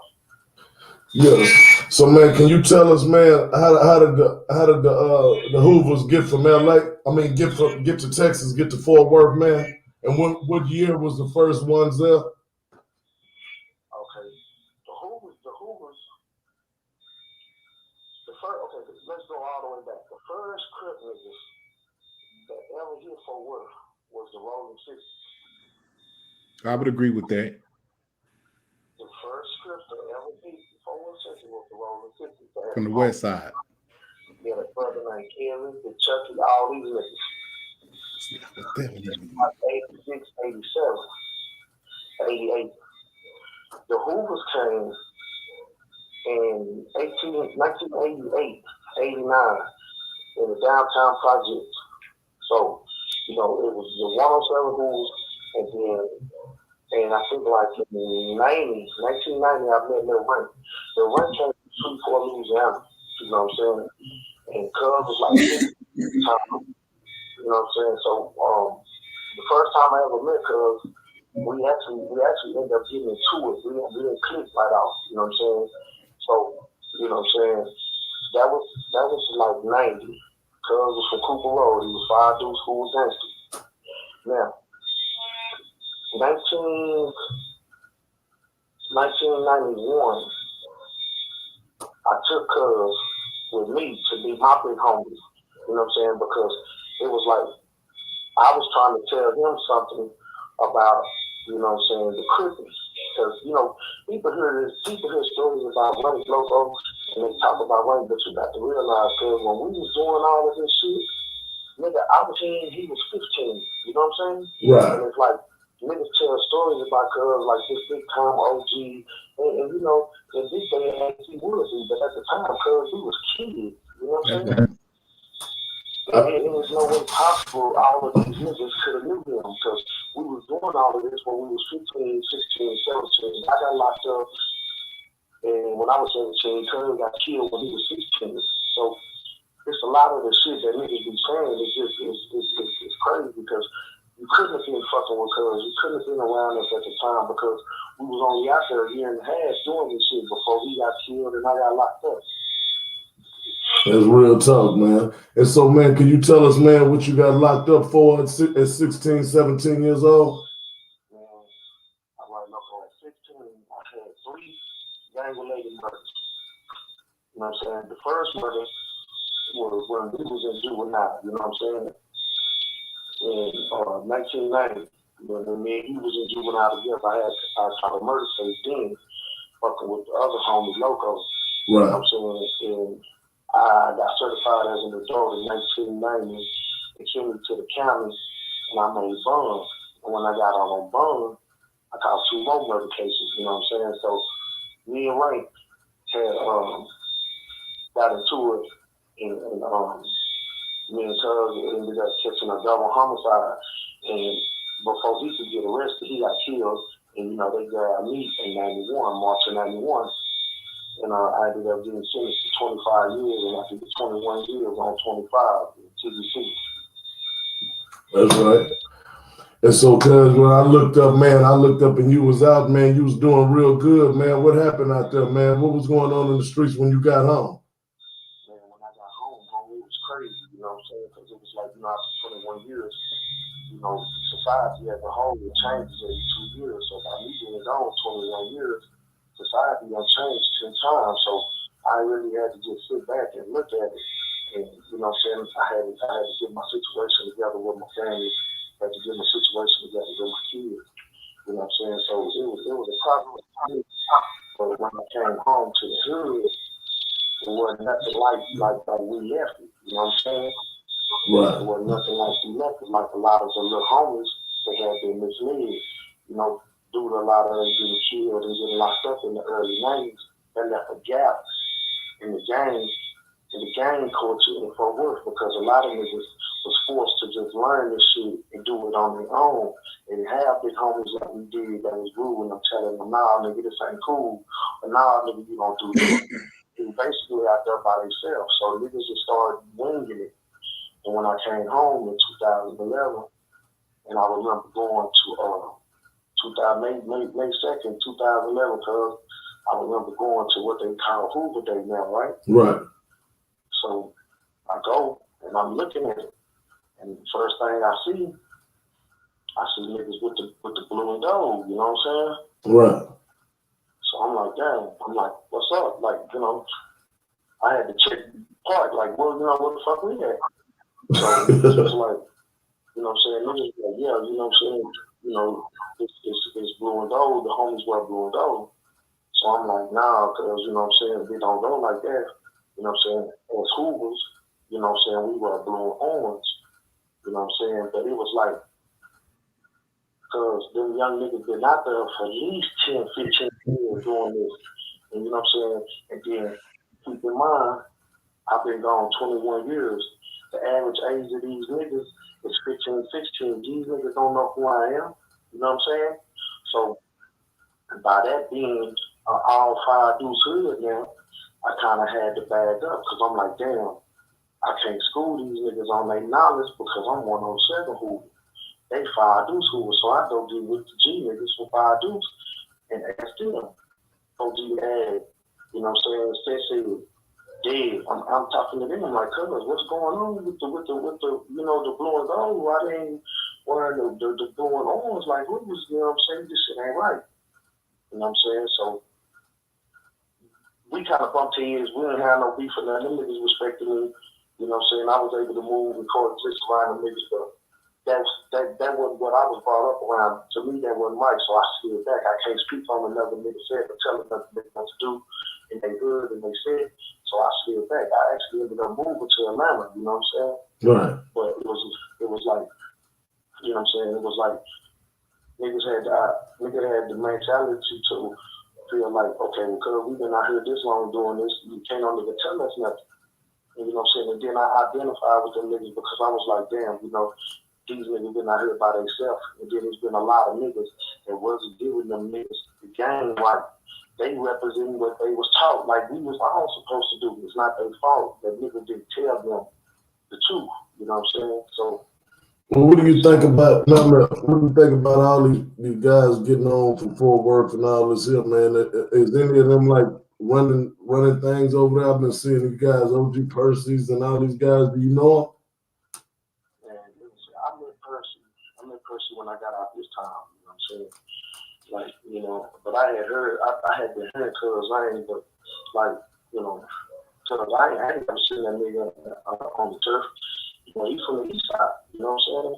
And you know how it is when we come up, you know what I'm saying? I've been knowing you since day one. Right. Ain't no side side nigga finna come out to Como and call no shots. Hell no. Loco, how old is he? So they want to know how old you are, Mel. I'm 48 now, cuz. 48, right? All right. Yeah, that's Rocchead, man. That's something, man. You're a triple OG guy, man, out of Compton, man.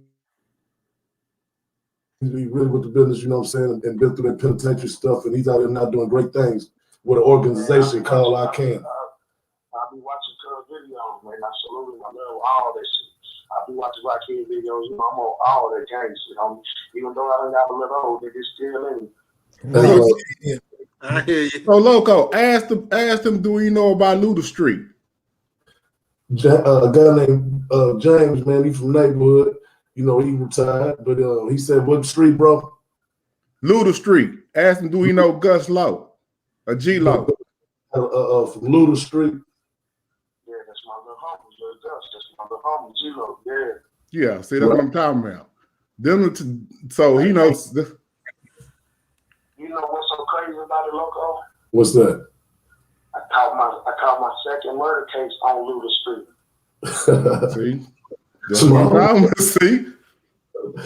Yep. Hey, y'all. So look, we was young and juvenile going through that, man. My boy was getting these murder indictments. We standing back to back, and he telling me about it. I'm thinking to myself, man, come on, man.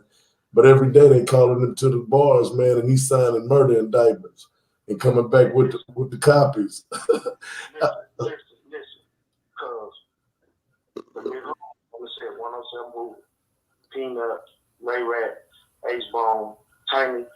Cause I was so in all these niggas when I met these niggas for the first time in 1988. Like, nigga, I ran away, nigga. Me and the homie, JJ ran away, nigga, got bus tickets.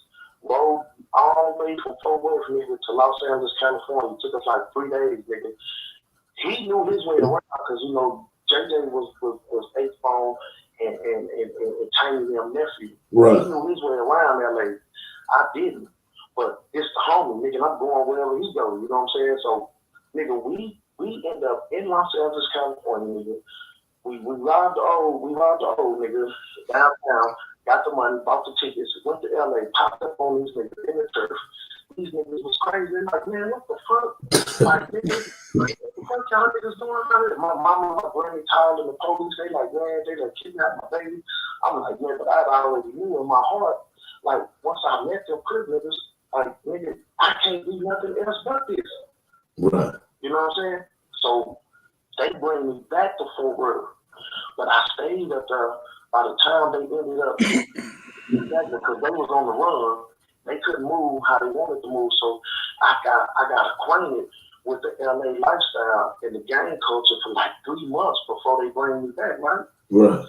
So like coming from LA back to Fort Worth, like I wasn't the same little nigga. You know what I'm saying? So it's like you take a nigga and you put him in the Afghanistan war, and then you bring him back to civilization. Well, that's not the same person once he done been exposed to this war. So when I came back to Fort Worth, it wasn't nothing to do with me in the city. I'm slanging that iron. Right. Because I've been up here with these niggas that do gang banging the right way professionally. So when I come back, there wasn't nothing on my mind for being the best motherfucking crip nigga I could be. and the result with that was shit. How long did your run last? I came back down here. I'll never forget, because I came back down here in the summer of '89. And by the time they arrested me in the summer of '91, I had 4 murder cases, and I was involved in another like 11 or 12 shootings. Damn. Man, what's up with what's going on with the Legacy LA run? Do you know anything about when they came down and how that went? Man, that was my homie. I love you know what I'm saying? That's the big homie. But see, you gotta look at it like this. People hear about LA run, and a lot of these niggas I'll be interviewing, they only 25, 30 years old. There's no way to know these niggas, you know what I'm saying? Now Run, I bumped into Run, but Run was a hustler. Run was a rich nigga. Run wasn't down here on no gang shit. You know, these niggas had money. These niggas had dope. They was on some money shit. Now they would talk to you about cripping and show love because everybody was looking up to these niggas, but they wasn't fucking with niggas on no crip shit. These niggas was getting money. Now Run, Turk, Fish, you know what I'm saying? And you know their uncle Charlie Chan, he was from Compton, he was from Athens Park. You know he was a blood. And I used to go up there and I used to fuck with these niggas. But Run, I don't put no nigga down. That's why you don't see no East Coast Crips in Fort Worth. You know what I'm saying? Right. Because Run wasn't on that, put niggas on the set. They wasn't on that, you know what I'm saying, Crips. And they used to tell us to do other shit. They was like, nah, y'all niggas go to school, y'all niggas do this, y'all do that. They weren't trying to put niggas on the set. Yo, ask them what was Ron them. Because I never did. He said, what set was Ron from? Ron was 76 East Coast. Yep. He said he was from 76 East Coast. Yeah, see, so dude right there, he talking about the same thing I said. That's pretty much, he just validated everything I said. As far as Ron them coming down, they wasn't gang banging. Nobody really met them. They never put nobody on. He's saying the same thing. Yeah. They put one nigga on the set down there. They put one nigga on the set. A nigga from the East, Fred the Rule. Cold. To somebody because was the only nigga that actually got down with 76 East Coast. And then, you know, you got to think about it. All the niggas in the city, and you know, Run pretty much had the south side, and you know, Bruno's them had the west side, and you know, they weren't going out there because you know they was into it or whatever. So where Run was at, Like, it wasn't nothing but a bunch of Hoover niggas. They, you know, each time they weren't fucking with us like that. Like, he'll see us and be like, what's up, cuz? And, you know, because he told me one day when we was out to eat at Drake's, and he was like, I fuck with you because you're an active little nigga, but like, nigga, you a Hoover, nigga. Like, man, that's as far as our relationship goes. Like, high and by, basically. You feel me? And so them niggas that went so many years running around that time my LA run was from Five Deuce Hoover to where they told that lie for so long because they, you know what I'm saying? It's crazy, man. But he was from 7-6 East Coast. Nah, listen, Ron, his brother Fish, Ron Fish, you know, because Ron Fish got locked up in TDC for a lot of years. And so did Turk, you know what I'm saying? Right. Ron, Turk, Fish, they was East Coast, but they cousin EMAC. EMAC and what was the other cousin? EMAC and somebody else. They was from 60s though. That's right. Because EMAC came down there. When they came down there, they came from Kansas City. They came from Kansas City. But see, these niggas was hustlers, cuz. These niggas wasn't going from city to city, putting niggas on no shit. These niggas was going dropping that weight off.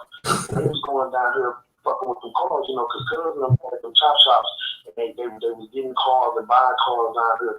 Like, before they even came down here with the dope, cuz they brought a bunch of low riders down here. Yo, it was on Juneteenth. Yeah. On Juneteenth, that's when they showed up. It was Juneteenth on Horn Street. Yeah, like it's 80, like 88, 80, 87, 88.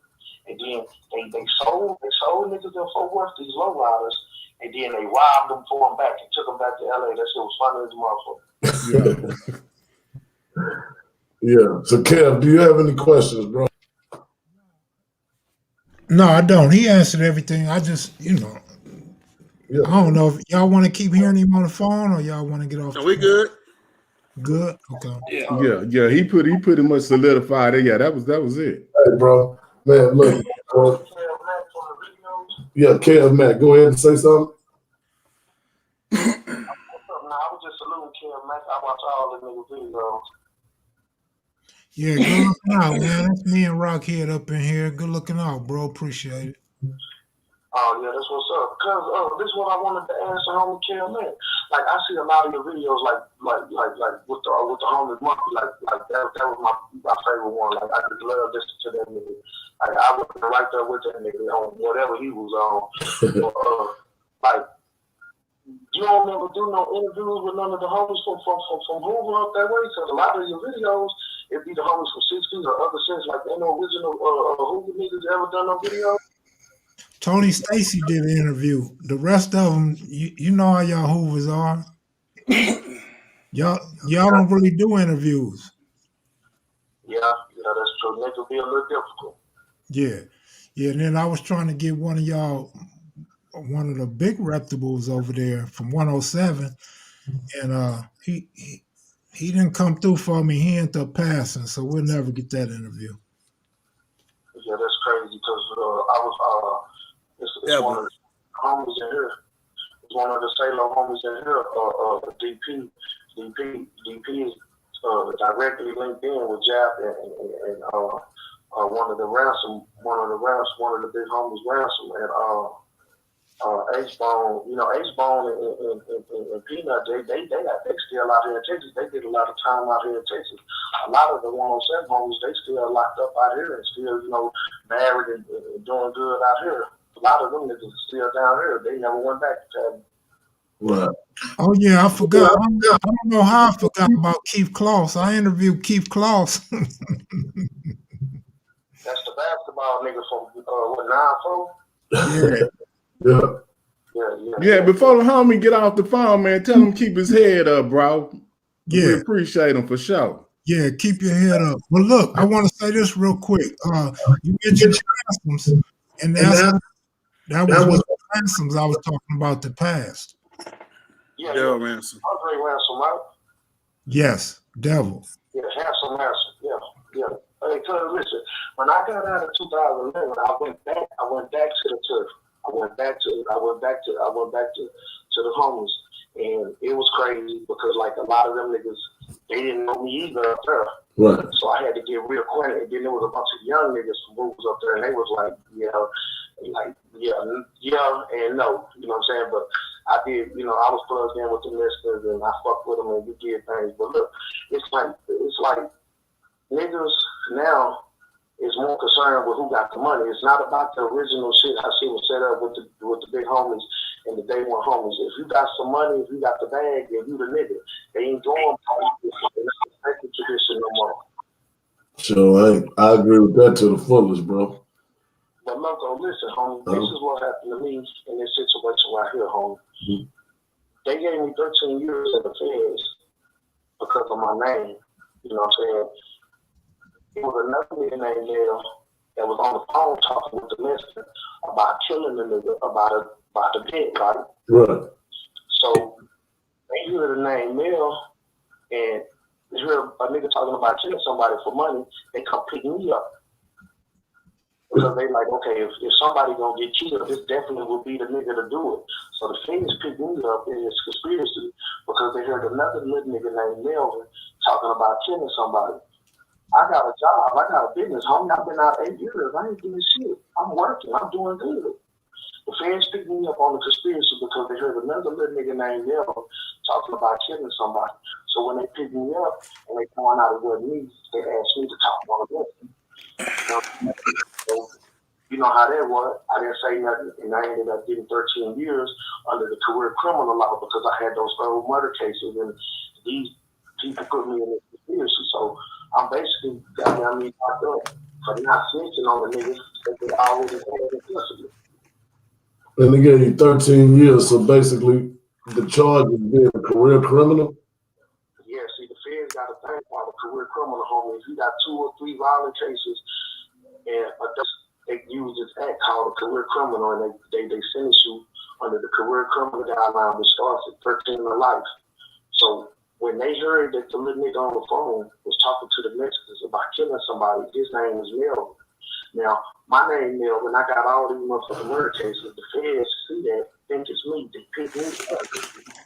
Think that I'm a hitman or something for the motherfucking Mexicans. Yeah. They pick me up, arrest me. People telling them, no, y'all got the wrong dude. But the feds don't work like that.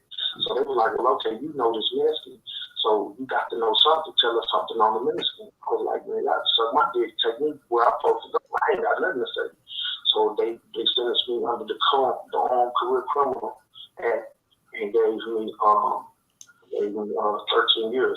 And the federal judge at my sentencing told me, he was like, well, I know you probably didn't have nothing to do with this conspiracy, but I can't get over the fact that you committed 3 murders for your 18th birthday.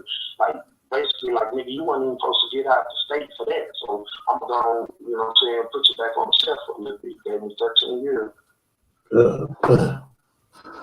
Well, they rough with it, man. But, man, how long you been locked up now on it? Man, because I've been locked up almost 3 years, man. I got good action, you know what I'm saying? I'm in the Supreme Court, I'm fighting this shit. And, you know what I'm saying, I'm gonna shake the shit, you know what I'm saying? But I was out doing good. I stayed out 8 years. I was working, had my own businesses, you know what I'm saying? I was doing good. You know what I'm saying? It was just one of the situations where I passed, homie. It catch up to us. You know, Sure, right. get caught up in there. You remember being flying all them? I know you do, nigga. Yeah, dead flying Houston, I heard, man. I heard. Well, look, man, everybody is, man. Look, man, well, look, you get at me tomorrow, let me know your hookup and all that there, and I'll make sure I get some chips up there to you, my nigga. And you call me, make sure you just call me tomorrow, man, so we can talk. Yeah, I want to do one of the original videos so we can break all this shit down and tell homies the truth about what's going on, because there's been a lot of these little niggas that's being misled by these niggas that ain't telling the truth about this shit, you know what I'm saying? That's right, bro. Well, we most definitely do that, and I'm gonna tap you in and show you how to get on my channel. So, you know, you can either come, you know, probably down here and we'll cover it because we can't give Kevmac too much information, man. You know what I mean? I don't know if he be knowing it, but like a lot of people in prison, nigga, that's all we do. Especially a lot of gang bangers. You know what I'm saying? We sit up and watch the nigga videos all day. That's why I asked him, like, why ain't no Hoover niggas on there? Cause like, goddamn. We'll reserve a spot for you. Don't even trip. That's fair. Man, you stay up, my nigga. I'm glad you called me, man. Look, man, call me tomorrow. I'm gonna be looking forward to hearing from you. Nah, that's a bit, man. Y'all stay up. Salute, Ken, man. Rocchead, man. I love y'all, homies. Most definitely, man. Appreciate you, man.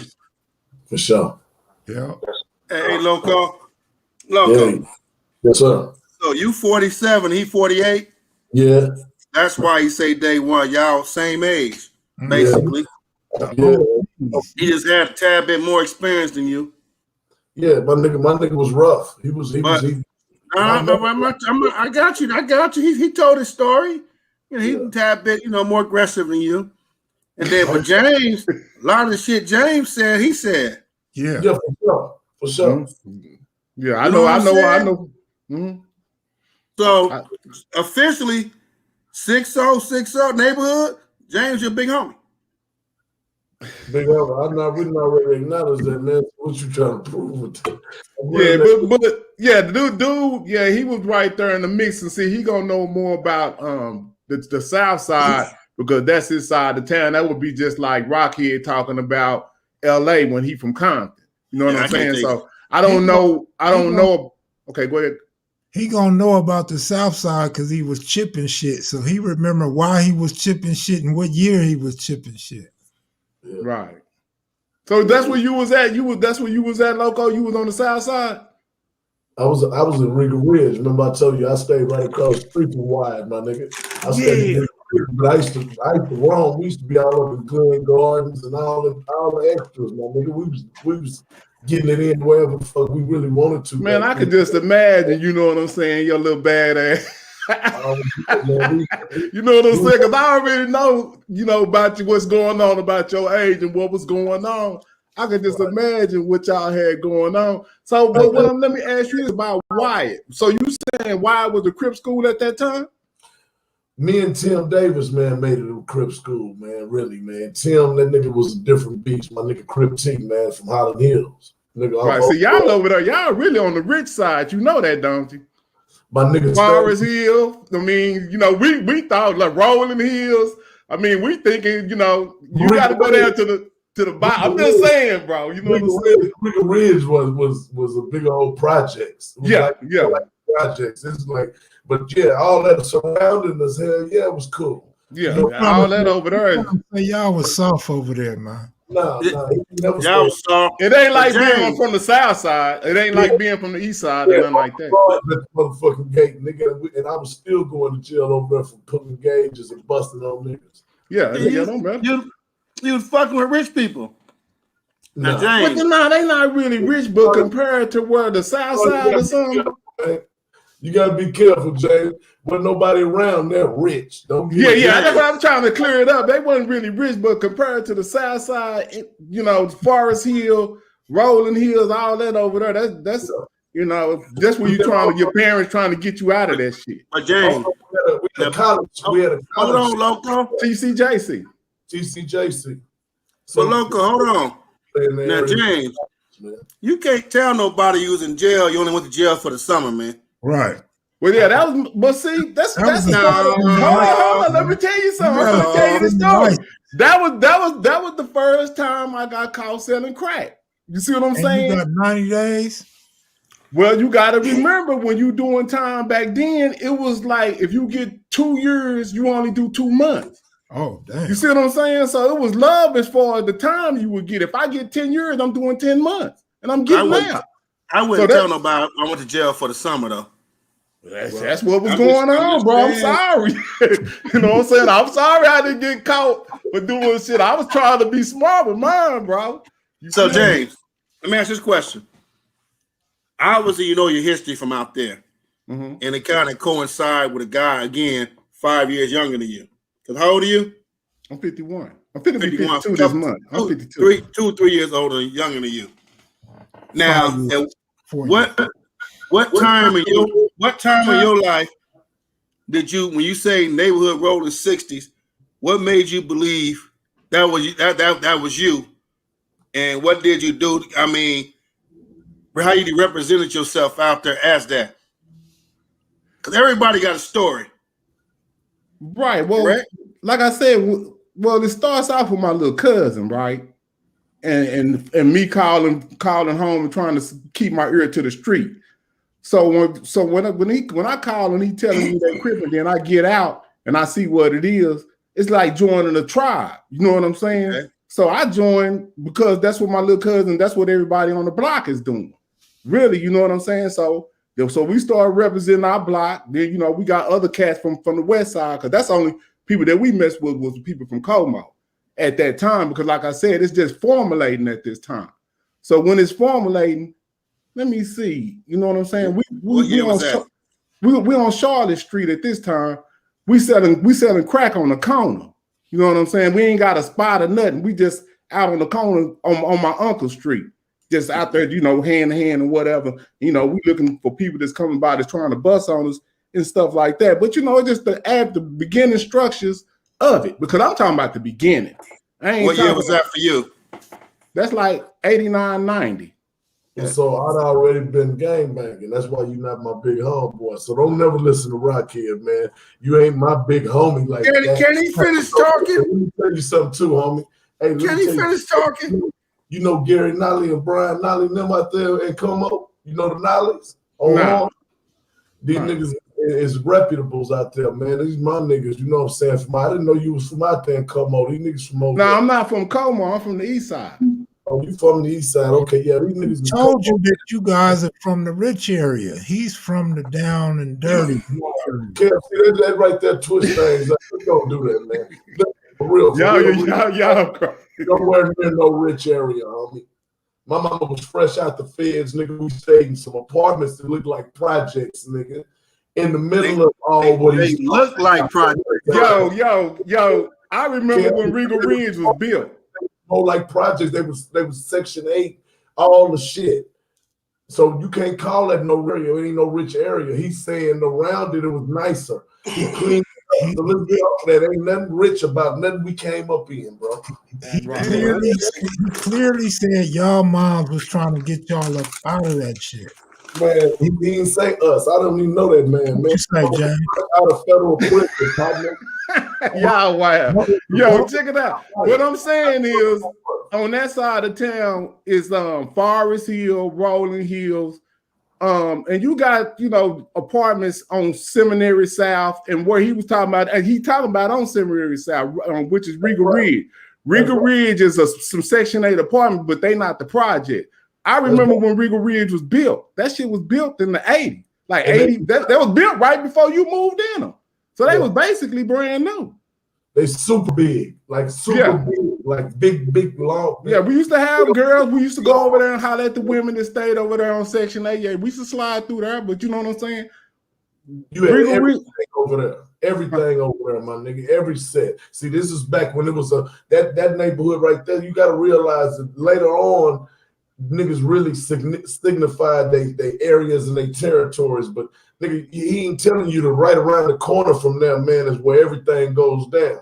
Yeah, so you drop down the hill, you in the south side. California, y'all got some beautiful, real rich neighborhoods. You from one, so you should exactly. That's why you shouldn't get offended. I'm not the 20s, the 30s, the 40s, the 50s, equal family, the hundreds from the rich area, Kev. I'm not that. What he's saying ain't nowhere like where you from over there with nice, expensive homes. Hey, that's why you shouldn't be offended. No, I don't want nobody to think I'm from the gutters. I'm from the street. Bro, I lived in $100,000 houses. That don't mean nothing, bro. $100,000 houses, man, that ain't no money. I'm talking about real money. In the 80s, trust me, in the 80s, to live in $100,000 and some houses, something. You know, $100,000 home ain't nothing to sneeze over. You know, in 1982. Oh, well, yeah, y'all was doing it big. You know, this ain't my house. This is my mama's house. So I'm just. Hey, James, you say 82. He was getting out, put Pampers on and shit. So you can't, you know. He's in Pampers. He's in Pampers. 82, man, I was watching. I had already been through the Warriors and everything, and I was headed for the right to try to get to this. Come on, Loco. Y'all true. but I can't wait to catch up with Rocchead, man. Man, y'all crazy. Hey, You got the computer get to you. I'm gonna give me a key soon. Come right up behind you while you on camera, since you like the camera so good. hey, Rocchead. Hey, Rocchead. It's touchscreen, baby. Rocchead. Yeah. Since you noticed the dude was 48 and Loco 47, you put them in that same range, the original youngsters that put it down. Did you notice when dude said we were, the ones that was 14 and 15 back then are the OGs now? Mm-hmm. They straight bypassing James and them, like them old dudes. I'm trying to tell you, my nigga. Yeah. Wasn't nigga, that shit was our age. That was our shit. That was that time. Yeah, but see, and I can respect that for the simple fact we was like I said, we was modeled after the kingpin.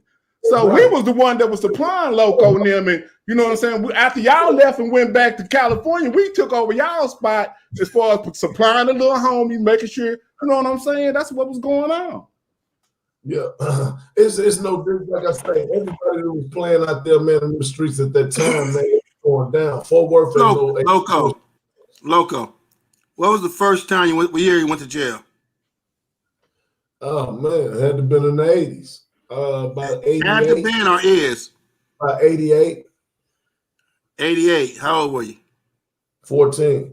You was in juvenile hall? Yeah, I came up through the juvenile system, big homie.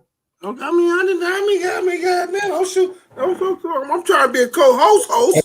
You know, you like shooting me. I was that dude. I was that dude that your grandma or your mama said, I don't want him up in my house. Don't have him. They ain't never said that. My grandma door had open. See, my grandma had an open door policy because she had that Smith and Wesson. So she ain't never told none of us she don't want them in her house. But she might not would have told you, but she would have told somebody. So you was 14. So you was 14 in 88? Yeah. Okay. So I'm talking about. So at that time, man, it was such a that was the thing happening more than and James was 18, 19. Yeah, my son was born in 88. So James 18, 19. Okay. Yeah, so that's what I'm saying. See, James come from a different fabric of Texas history. Yeah. He don't come from that. They never really accepted that Cali thing to the fullest extent. Being an you can't. So you gonna speak for him? I wouldn't necessarily say that because bullets was flying out my way too. So you know what I'm saying? It's just certain things that you don't say on camera, but pretty much what Fort Worth was like in them. It ain't no escaping that. Much respect to him, man. It ain't no escaping that when in 1990, 91, 92, 93, 94. Really from 90 on, it ain't no escaping it. But now that it has shifted to, they got these other different gangs that's local. I don't even know how to pronounce the gangs that they got now, but they got different type of gangs. But what I be wanting to do is talk about what the source of this is, and it's tribalism. That's all we really talking about. You know what I'm saying? I think LA, they found a way to make tribalism to work. Y'all modeled it the best with the blue and the red, and when you looking at another brother, it's the perfect way to have the genocide, because I'm killing somebody to look just like me, but if he got on red, you know what I'm saying, he's an enemy. You see what I'm saying? Or if he got on blue, he's an enemy. I don't think they really own that no more. I'm talking about back when we was doing it, you know what I'm saying? So I'm looking at the model that LA used and how it spread. Why was it so accepted? It was just the perfect model. You know what I'm saying? That's really just the American way. You got red versus blue, Republican versus Democrat. Boxing started off as red versus blue, the red in this corner, the blue in that corner. So I think a lot of that just happened to be part of the fabric of America. But what trips me out is us as black men, whether you're a kid or you're an adult, you're actually offended when somebody say you lived in a good neighborhood or you had a nice house or a nice apartment. Mm-hmm. We all want to sell dope to get a nice house, a nice apartment. I mean, we all got stuff and then you downrate when someone say live in a $100,000 house in the 80s. Oh, that wasn't no money. That wasn't shit. It was something to them. Bro, if he seen where we was staying at, He'd have known it was something. I Look, done got pulled over walking home in that neighborhood. Well, look, check this out. Sorry to cut you off, James, but to what Rocchead just said, nigga, locals say we come from a rich area, right? And I'm not disputing that. Nigga, we paid $28,000 for our house, nigga. That was some real money though back then when they paid it. Exactly. So what was James saying? Him 100,000 wasn't nothing. That's 4 times what our house cost. You got to realize at the time when he's saying it though, he's saying in '82. I'm saying, I got up off of that real quick and told him my dad. Yeah, he was stealing your diapers. Yeah, I'm saying in '82 to have $100,000 home in Texas, you had to been getting it in. Yeah, that was a nice home. That was some nice shit. He wanted to say that. Yeah, that was my mama doing the same thing, trying to get us out of that. Tonight, Mr. Rudolph. Yeah, she was trying to get us out of what with that storm that was coming. For real, man. And they didn't really know how it was coming or what it was gonna look like, but they knew it was coming. Mm-hmm. Yo, you know what's the trip? Watch this. When your parents move you out of that and they move you to a white environment, they thinking they moving you into safety. But man, have you ever been on the other side of that to deal with the Europeans and the police, to deal with them in the school system and the prejudice that they got going on? Man, you ain't safe in that environment. But your parents thinking that they getting you a better education. They putting you back in resource. They're gonna put you in resource as soon as you get there and tell you slow. You see what I'm saying? So they already done put that stigma on you that you can't learn. So they putting all kind of traps up for us, even when our parents was getting us out of those situations. Is what I see. No, it's deeper than that though, James. Mm-hmm. A lot of parents swear up and down their kids wasn't gang members, they wasn't wannabes, they wasn't possible bees. So they would move them in a whole nother state, and that kid who was trying to emulate all them gangs, all them dudes around his neighborhood, they go to Arkansas emulating, and them kids following down. That dude from LA. Shit, look at that walk, look at that talk. Mm-hmm. He said he a Crip. I want to be a Crip too. And they trying to run, the parents trying to run from, but don't know they the ones spreading the poison. Mm-hmm. You know what I mean? You can't see that in 89 and 90. We just trying to get our kids in a safe environment. So you stuck on 89 and 90. I'm just talking about when the migration hit, because that's when it hit. You know, for us anyway. See, y'all dealing with it in the 70s. But when the migration hit, what you talking about them moving them away from that, that's when we getting it. You know what's funny? Monkey Man, you know, he got a nice name in LA. He rest in peace. I think he was from Louisiana, but don't quote me on that. He was from the South somewhere. He called himself a country boy. And he said he moved to LA, of course, in the hundreds, where the West Side Crips supposedly started. I'm going to say supposedly because some people say the 80s now. So Monkey Man said when he met Tookie and all them, he was like, man, these punk ass niggas is Crips, nigga. Fuck a Crip, nigga. I don't need a gang, nigga. I don't need none of this shit. But he say he was so infatuated by it. The way Tookie dressed and the way Tookie walked and talked, this country boy wanted to fight these dudes. He ended up fighting them, and he ended up loving the lifestyle.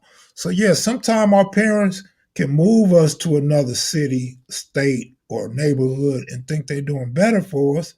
But kids or teenagers still gonna be kids and teenagers. Mm-hmm. Mm-hmm. Yeah. I've always say that to people when I speak. You're gonna gravitate to somebody your age, doing, trying to do the same thing you doing.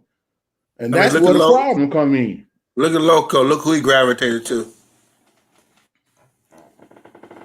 He gravitated towards the real big homeboys and stuff, man. Dudes is headed for a better way, man, teaching us, man, the same way we got inspired to get out and school and do 20 plus years, 13 and 14 and 30. My partner T Win came on my show. He did 30 years. He's a 60. For a fact, he was 6'0" before he went in. So he did 30 years and 7 months in Angola. So like he said, James, I respect that too, Big. you know, that you said, man, the bullets was flying our way too. So I can't take nothing from none of that, man. And that's real talk, man. Because niggas was getting it. It was wild out there. Fort Worth being the reputation it got, it's rightfully so. But people want to try to say it's all because of black murders. It's a lot of high-profile white people murders. Murder Worth consists of a whole lot of different shit. You know what I'm saying? Not just the South Side or Como and none of that. It's the whole place. It's the R of that motherfucker, man. You fuck around in the wrong spots, you're gonna get dealt with out there in Fort Worth. They got spots out there in Fort Worth that you can go and you'll be all right. Tell whoever that was the answer to ask that question. Yeah, that the crack came first. Yeah, they said the crack came first and then the Crips came. That's how it happened. Because I had a drug case before. See, I was already in jail for a drug case when they was on the when I was for the summer. Yeah, for I was on the summer. Yeah, luckily for me. I'm summer. glad it was just for the summer because I got out and had big fun when I got out, Rocky. Yeah, I'm glad it was just for the summer. Ain't nobody trying to be up enough for those 20, 30 years. You can miss me with that, Rocky. Not if you ain't got to, you know. But you know what? Before I got in this wheelchair, that was my plan, and that's crazy to say. That I was gonna be. I thought I was gonna be doing either 30 years or the rest of my life in the pen. That's what I was pretty much looking forward to. How you get in the wheelchair? I got shot. I got set up going over to a chick's house on my way to Dallas. How'd you get set up? What was it over? Some gangbang shit, some hustling shit, or what? It was over some hustling shit. I was messing with this chick out of Dallas, and I wasn't messing with her no more, but she had kept calling me for like 2 or 3 days. You know how somebody calling you, just constantly calling you. Well, she kept calling me, you know, and I didn't know that's what she was on. So when she kept calling me, so I was on my way out to Dallas to go meet my cousin, and she called me when I was on the freeway. So I said, well, shit, I'm all the way on my way out to Dallas anyway. So she said she was over her mama's house. So I felt like, you know, because her mama was a Christian lady and I done met her mom and all that, everything was cool. So when I get over there, some cats, she came out and then she hollered at me. She was like, can you tell her? And then a dude came out, a young dude. He was like 16 years old. She said, well, can you take me and my cousin around to the store? And then so I looked at him and gauged him up. He was a little short dude. And I said, well, okay. So they jumped in the car. And then when I took off, dude put a pistol to my head. You see what I'm saying? And then he instructed me to come back around to the house. So when I rolled back around to our mama's house, and I don't know if Loco know about Dallas, but this is right on Lamar and Martin Luther King. So when I looped back around to our mama's house, another nigga come out the car with another pistol and some handcuffs. So now you know when you see some handcuffs what the fuck it is, right? So when he put the handcuff on my left wrist, the chick was on the passenger side. The dude was in the back. He had me, you know, with the gun to me. So when the dude put the handcuff on when they was trying to get me out the car, I just put the car in drive because I never cut it off and slammed it, right? And so the chick trying to put the car in back in park so they could get me, but she ain't stronger than me. So I put it all the way down to R whatever, L, and I just punch it and go fast as I can to try to keep the nigga from shooting me if I get the speed up, right? Right. You see what I'm saying? So, but now he popped me anyway, right? And then so I crashed into a telephone pole, and when I tried to get out, my legs wasn't working, so I couldn't even get out the car, cuz that's what happened. Damn. But see, I was already, you know what I said, I was on some major shit anyway. So I already, my plan was either I was gonna get killed or wind up having to kill somebody because you know how the streets work, or I was gonna wind up getting caught for what I was doing, and what I was doing was gonna be 30 plus anyway. So I just never figured that I was gonna be in a wheelchair. I always figured I was gonna be doing 30 or something. You know what I'm saying? So once you got shot, they took off running? Yeah. Yeah, he took my little necklace that I had on my bracelet, and that was it. So in essence, I'm doing a life sentence. You know what I'm saying? In the wheelchair. Yeah. Yeah. So I'm doing my time now. As I'm talking to y'all. That's hard, bro. But at least you're here to be able to share your story, man, and you know. I mean, don't feel sorry for me, bro. This has been beautiful. I didn't learn my history. I don't feel sorry for you, nigga. I'm just saying. Yeah, I'm just saying the way you said that. I didn't like the tone. Yeah, I'm just saying, but you know, I got to see my kids grow up. This has been 20 years ago. My daughter was like 1. She wouldn't even have known me, bro. My daddy died when I was 2. So for me to be able to live and see, you know, raise my kids and shit, man, this is a blessing. Yeah. Yeah, that's real. Let me ask this question. You ever ran into that girl or them dudes again? Nah. I ain't never ran into him again. That's that day in Dallas. I'm in Fort Worth. Oh, when the police got there, what they say to you? Well, the ambulance got there first when I was out of there. But when I woke back up, you know what I'm saying? I was they had me you know, strapped to a bed or whatever because I was trying to pull the shit out my nose and shit. I was really ready to go. You know what I'm saying? Once they told me that I wasn't gonna be able to walk no more, I was like, I'm ready to leave. But my mom and my grandmom and them, you know how they is. They persuasive. So they taught me in the stand. So you ready to just say fuck it and die right there? Hell yeah. When you on the top of the food chain and then you get put in this situation, bro, that ain't nothing cool. You know what I'm saying? You used to being able to take care of yourself and do all that. And then you dependent on more. So you know that ain't no good position to be in for an independent brother. No, I can relate to it. I got shot 11 times. Right. At one time, I couldn't walk for my first few months. Dude stood over me, aimed at my head, and pulled the trigger 5 more times, aiming at my head, and I'm right here. So I understand. Did he hit you? My arm. Okay, you did your thing to make it. I'm like, congratulations, bro. I know what it's like. I know what you gotta do what you gotta do. I got a hole through my thighs to come out my groin area, my stomach, all over me. But but no, I wasn't.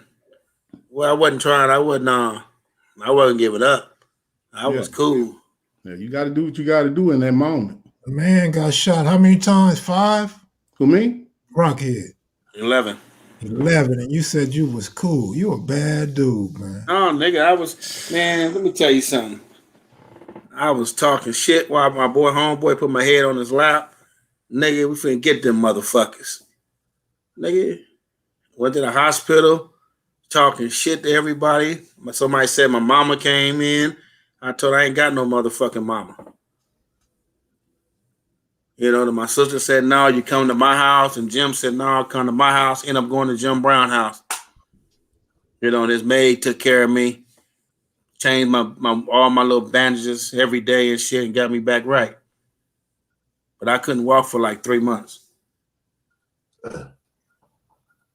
Yeah, man. That ain't no joke. I don't wish that on no brother.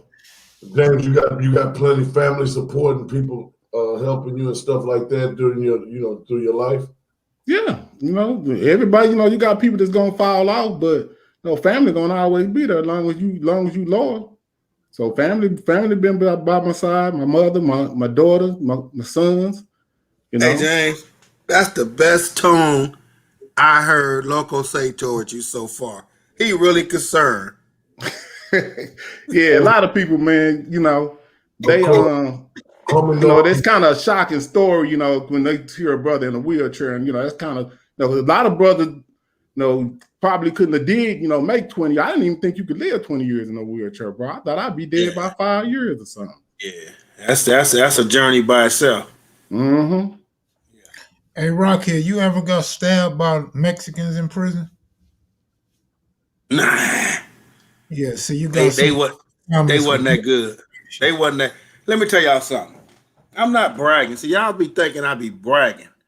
I was a motherfucker on hand-to-hand comeback. A motherfucker. Even when I finally got stabbed by my own, only reason why they got close to me, because the nigga I love and I thought he was my brother, do anything in the world for me.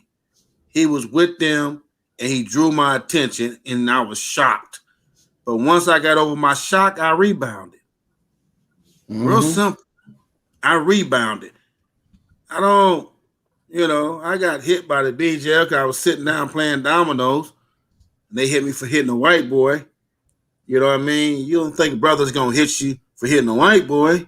So I got caught slipping a couple times. But again, Big Rocchead didn't lay on that ground, didn't get on that ground.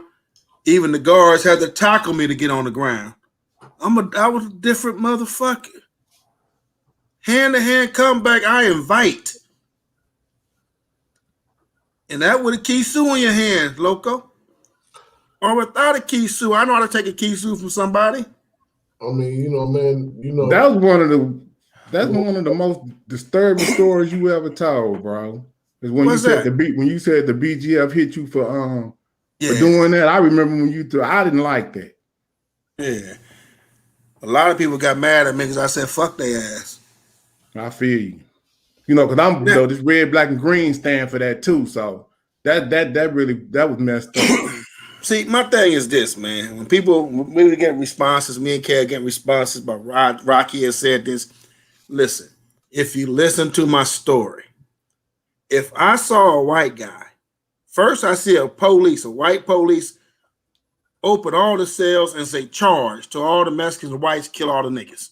You deal with that. Then you see a white boy stabbing and throwing brothers over the chair. Then certain of us go to the shoe. That same white boy's on the yard with me on the shoe. The white boys and Tracy and K-Wing, the whites and Mexicans on one side of the yard, the blacks on the other. For the first hour and a half. Then they switch over like this, and sometimes we charge. When I saw the white dude, I went to the BGFs. Look at me. I know I'm the only Crip on this yard, but I got to get that white boy right there. Hey, brother, we have a truce. I said, no, y'all have a truce. I'm a Compton Crip. I ain't up under nobody laws. And I got that white boy. A few yards later, I'm playing dominoes or cards with him, and I felt something go on my neck, and I responded just in time before they try to push it all the way in. And I looked, and I felt the blood coming down. I squatted against the gate. I got some gravel, and I start scratching my neck with the gravel hard as I can. So when the police see the blood, I told them I was scratching a bump back there, and the bump popped open. So they won't say I got hit. You know what I mean? And I was 17 years old then, man.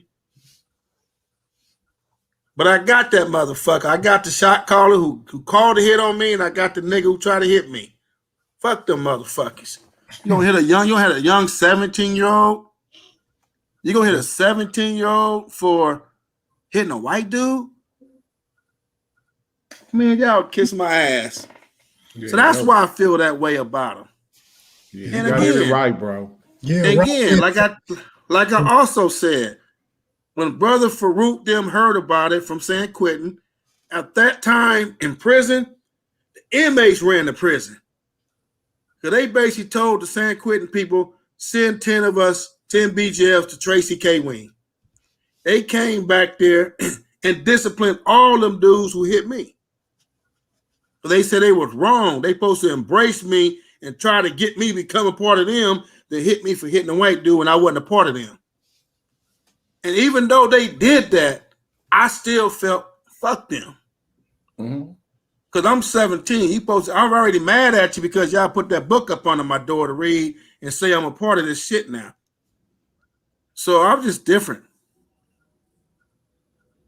You know what I mean? I was just a little different, man. Right. Yeah. What you say, K-Mac? No, you've been through a lot, bro. I can't even say I've been through half the shit you've been through. Yeah, that's what. But that's why I said that, James. People be, but as far as battles, man, I'm 16. I'm in Chino. The guards open the cell. I stepped out. I look left. I look right. All I hear is charge. White boys and Mexicans running this way, and the few blacks on the tier, older than me, grown ass man, running away. I just ran in the middle of them. We on a tier where I could do this and touch my tier. So they all can't get to me, and a few other brothers stayed with me. We just did the best we can, was trying to push them over the tier, take their knives and hit them with their own knives. I mean, I was in heaven. See, I liked the violence back then. I didn't see the one thing people don't get about me. I didn't care if I lived or died, like you feel in that chair, and I didn't care if I never got out of jail at that time. I had nothing on the streets to go to. I didn't even think about the streets. So I wasn't trying to go to do my jail time and be a good boy and go home. That was the last thing on my mind. So I didn't care. I wanted power. I wanted issues. I wanted heat. I wanted to get down. Yeah, but what was you facing? You was facing like 30 years at that time when you was in there? No, they gave me life in youth authority till I was 25. And then they kicked me out of youth authority at 16 because I stabbed that 6'9" counselor, little probation counselor in there. And they were supposed to send me as a YA number, the Tracy. But when I got to that county jail, you know, I got into it with the big white dude. I stabbed the police in there, you know, for talking shit, you know, that racist shit. And they just charged me as a dog. They say he 18, charged him as a dog, give his ass to Tracy. And that's where they sent me. Yeah, Rocchead, you was the head of the game, bro. So I gotta give it to you. I did 3.5 for youth authority. I did about three, a little bit less than three, and about 3 in a month, couple of months in Tracy. So you hit the pen at 16. Yeah. See, I didn't hit it to 19. And loved it. I tell people my first experience off the bus, man, you got some Mexicans working in R&R. When they lined us up against the bus, shackled down our feet and our waists, man, the two Mexicans put the little thing down, walked up to the Southern Mexicans, and put the knife down, told the guard to take them to their unit. I said, I'm in heaven. People ain't gonna say nothing like that, bro. I know. I loved it. Violence. Right. I'm just saying, most people gonna be like, "What the?" You know what I'm saying? I knew I got myself into. I knew what that. I heard the stories about the gladiator school. I said, "This is where I want to be."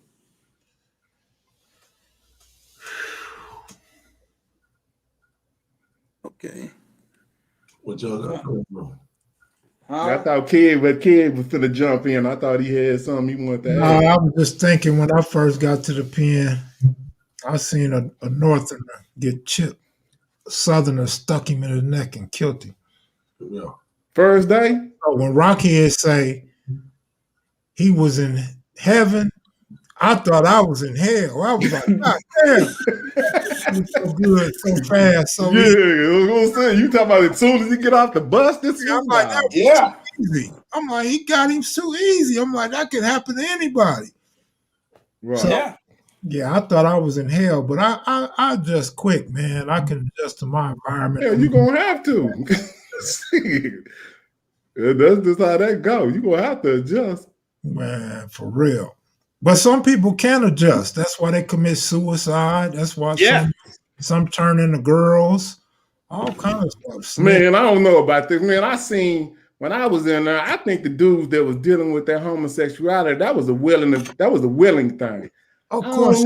I don't know too. Like I seen some cats that didn't have that much time was doing that. Yeah, ain't no doubt. Ain't no doubt. That ain't even for debate. I agree. Absolutely right. But I've seen. Well, I'm not gonna say I've seen, but I end up in the same. What do you call it? Module in the jail, and then again in prison, where a person gets beat up by 2 or 3 people, get their butt took, and now they rather just go the girl route, so they ain't got to worry about getting beat up no more. You know what I mean? Because like Rocky is saying, Texas and California is different because of the gang politics. So you got to. I don't know about now. I'm just saying back then. Look, bro, I was locked. I was in the county jail in '89. When I was on the phone, it wasn't no Crips in there. Trust me. Yeah. And if it was, it might have been 1 or 2 or 3 of them that was just getting, but when in '89, when I was in there, them old cats that was in there, they was talking about pimping and shit. That's what they was talking about. They were putting me up on game on how to hustle, how to pimp. That's the first time I heard about the black top. I'm like, what the hell is the black top? You know what I'm saying? They used to call me youngster because, you know, I'm 19 and I'm in there with all the older cats. And back then, it was like people were sleeping in the day room on the floor. You know, because back in them days, the jails was packed. So you had people sleeping on the floor in the day room. You had people sleeping everywhere. That's before they built all these penitentiaries that Loco talking about. The jail was massively packed. I don't know if y'all was dealing with that, but man, people were sleeping on the day room floor and everything. Oh, yeah. Oh, of course. Absolutely. Oh, hell yeah. Man, the 4,800, yeah, like 10, 12 people per cell, and everybody sleeping on the day room floors. And they got to a point, people were sleeping on the walkway floors. Yeah, on the run. Yeah, and see, and it was taking you 2 and 3 years to catch the chain. That's how backed up they was. I've seen people do 30 months in the county just waiting on the chain. On the chain, yeah. You do 30 months. You do 30 months in the county, in LA County, with them wet 40s. We have about 15, 20 grand in your pocket.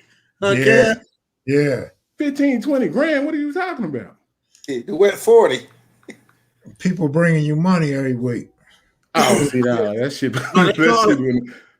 They call it the wet 40 because they run. Your visitors give you $40. They leave you $40 to put on your books. Yeah. They run the money up under the water and make sure no acid or nothing on it. So we call it the wet 40. Oh, so y'all was getting actual money? Yeah. It was money. Yeah.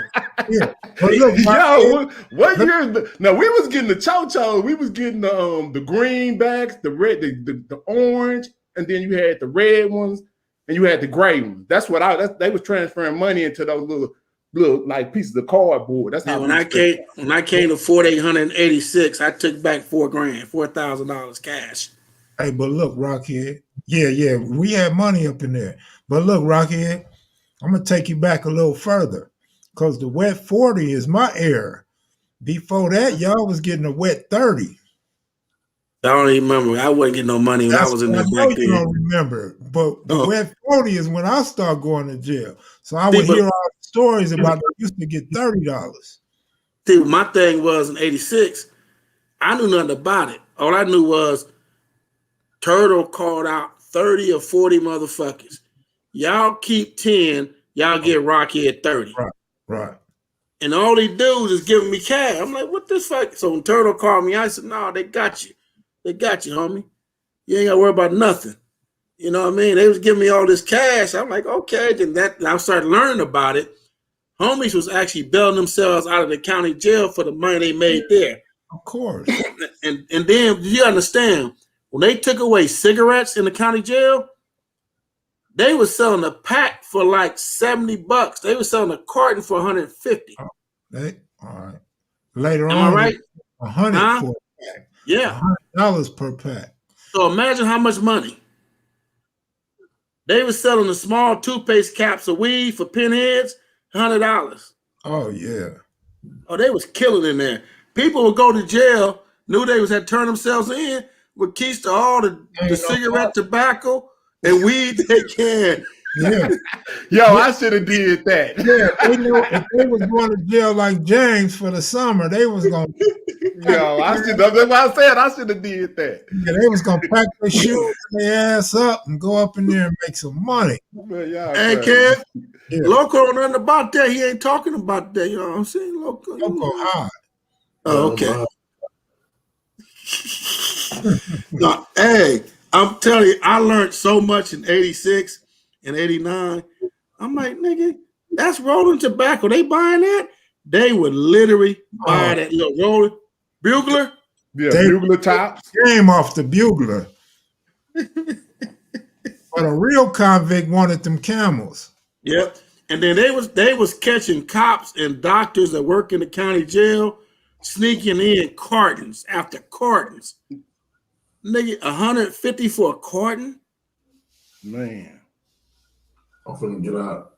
All right, Loco, take it easy, bro. Bye, Loco. Much love, y'all, man. Peace, bro. All right, Loco. All right, homie. All right. Go to sleep. Yeah, James, I'm glad you came on, man, to help get some of this information verified.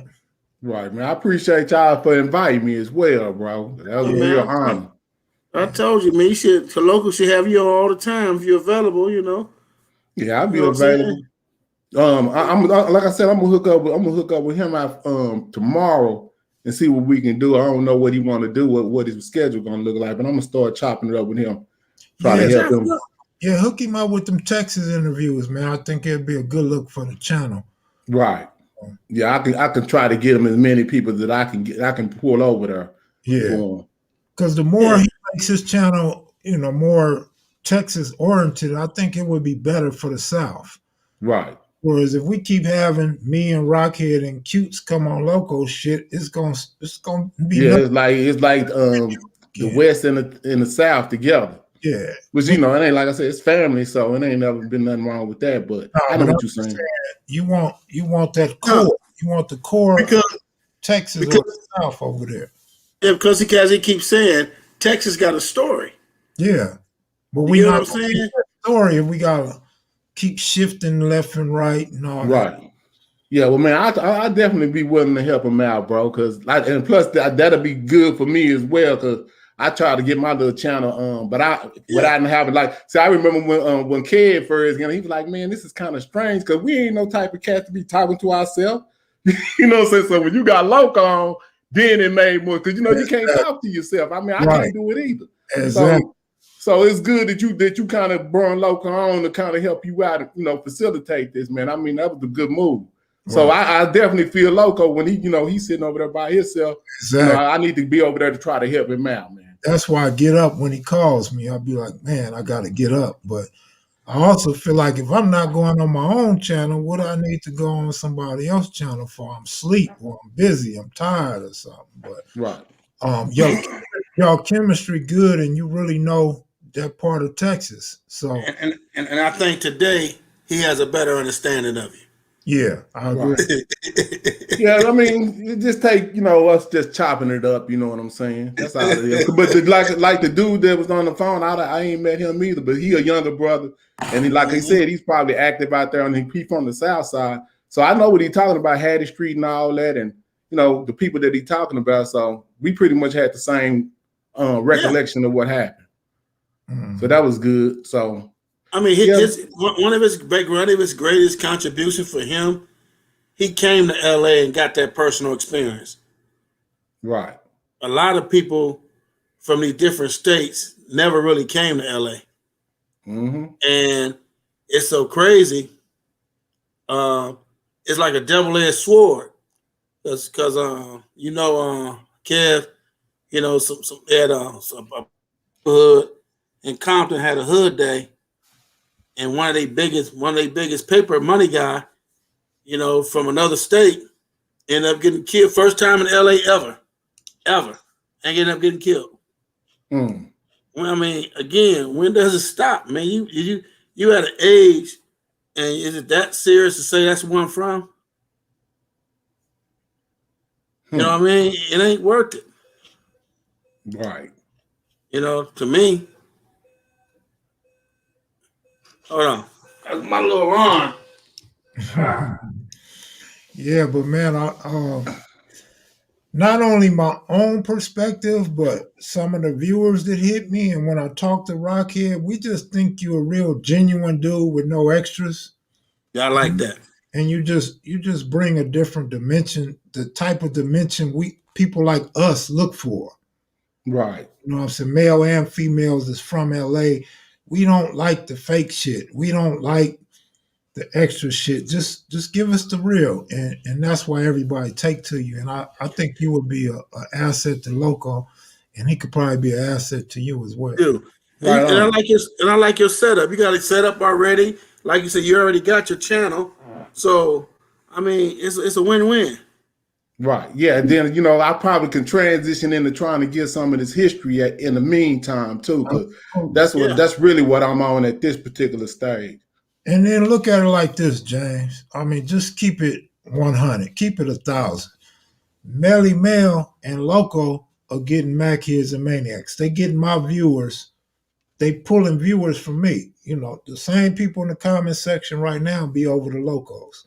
Be watching Melly Mel's Instagram and YouTube videos. Yeah, I do too. The same with you, bro. You over there with Loco, you can grab some of that and bring them. Yeah, I see how it's working. That's why I'm here, baby. You know what I'm saying? You know, I see how it works. You know, I remember when you started, bro. I was right here watching you. I was like, man, this is wild. And you know, we just trying to figure it out. You know what I'm saying? But you figured it out. I mean, you pioneering this thing, and man. And you know, I know it takes some real guts to sit on here and you know talk about this history and tell your life. You know, tell some intimate things like what we talking about. You know what I'm saying? So that's to be commended, bro. Especially you're a historian, and that's what I do. You know what I'm saying? Yeah, I appreciate it. Look, this is the thing. I can't leave this out. Like somebody in the comment section earlier said, Rocchead took Kev Mac to another level. And I said Kev Mac and S-Mac took Rocchead to another level. But my vision, when I talked to Rocchead didn't do the interview when I first talked to Rocchead. It was until a couple more people mentioned to Rocchead, he should do the interview with Kev. I was telling Rocchead his story. See, nobody never told the story like Rocchead. Nobody. Rocchead talked about the BGF. Rocchead talked about CCO. Only Monster Cody talked about CCO in his book. Ain't nobody got that out, nobody in no interview. And so I was telling Rocchead, this is what was going to happen. This is what I needed. And I didn't realize how much it was going to do for Rocchead, because Rocchead is already known in LA and Compton in the prison system. Mm-hmm. But I didn't realize how much he was going to get people talking. Yeah, he didn't want national. Yeah. Everybody all the way across the country know who Joe Rocchead is now. But he got conversation going in Compton, in LA, all of California now, Altadena, Pasadena, Riverside, everybody. And then y'all down in Texas. You know, so this was the perfect match, and I was trying to tell Rocchead that, but it actually turned out a little better than I was expecting. And anyway, man, yeah, I know Rocchead's sleepy. I'm gonna get out of here in about 5 minutes. And then on the flip side is, me and Kev built a great relationship. Right. Yeah. You know what I'm saying? Yeah. And that's rare. I don't trust a lot of people, but at the same time, he's a special person and he deserves everything. And if I can help him, you know, I got him 110%.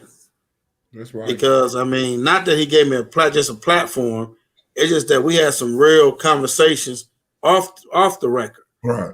You know what I mean? And real personal, we kind of genuinely concerned about one another. Yeah, man, that's what it's about. You know, man, like I said, I appreciate y'all, man. I ain't gonna hold y'all. You know, I know y'all. I don't know what time it is there. I think y'all still doing good. It's been past my bedtime. Yeah, that's right. Yeah, go on, Rocchead. I appreciate it. It's midnight. Yeah, I appreciate y'all, bro. So right, hopefully we can do this again. Peace and love, and peace to everybody in the Kev Mac in the chat. Hey, but hold up, James. They want your YouTube channel so they can come check you out. It's Pan-African Designs and Apparel, and that's it. Okay. I don't know if I could put that anywhere where y'all could see it, but I'll put it in the comments later on after the show. Right. Anyway, Maniacs, Kev Mac Maniacs. Hey man, it was a pleasure. I'm loving it and appreciating how y'all supporting this movement. Keep supporting Kev Mac. Keep doing what y'all do, man, because without y'all, there's nothing. Right. That's With right. y'all, there's everything. Right. Like they said, long as there's a possibility means everything. Nothing means nothing. Right. So we appreciate y'all. I personally appreciate y'all. Appreciate y'all listening. Pamela, I am not Honey Bear, okay? I'm Joe Rocchead. Cut it out. Crystal, you ain't been nice to me lately. You ain't been acknowledging me. Wake up. But for the rest of y'all, man, y'all have fun, man. Enjoy yourself. Enjoy y'all week. Y'all gonna see me again, man. Y'all know that. I got me a laptop now, so, you know, I can really do what I do. Mm-hmm. I didn't realize it's gonna be looking this good. You know, but I'm most definitely will getting back with y'all, man. But keep supporting the Maniacs. Y'all keep supporting Kev Mac, man. It's a great brother, good brother, a lot of information, you know, and we're gonna surprise y'all one day with something special. Trust us. I see y'all, man. All right, Kev. All right, then, James. All right, peace. All right, James, man, appreciate you. Mackids and Maniacs. Rocchead just touched on something I wanted to open up with. The 100,000 subscribers, I could not have done it without my team, without Baby S Mac, without the addition of Melly Mel. But without the Mackids and Maniacs, there's no way I could have done it. So I appreciate you guys. Y'all that congratulated me, congratulate yourselves. I definitely appreciate the super chats today. That's big for 100,000 subscribers. I appreciate it, and I'm just in awe about how that channel is still growing and we haven't put up a video. So I think the FX documentary plays a big part in that. Shout out to Big U for allowing me to be part of that, and I'm still waiting on them to thank me for getting Ice-T to be in that and being such a big part of that. But in the meantime, good looking out to the producers of that show and FX for allowing it on a network. I got a lot of good positive things I'm looking forward to in the future. How many will manifest? I don't know, but I can promise you I'm fixing to do something on TV. Appreciate y'all and y'all cheering me on and being part of this movement, and all of those that, really get at me with encouraging words.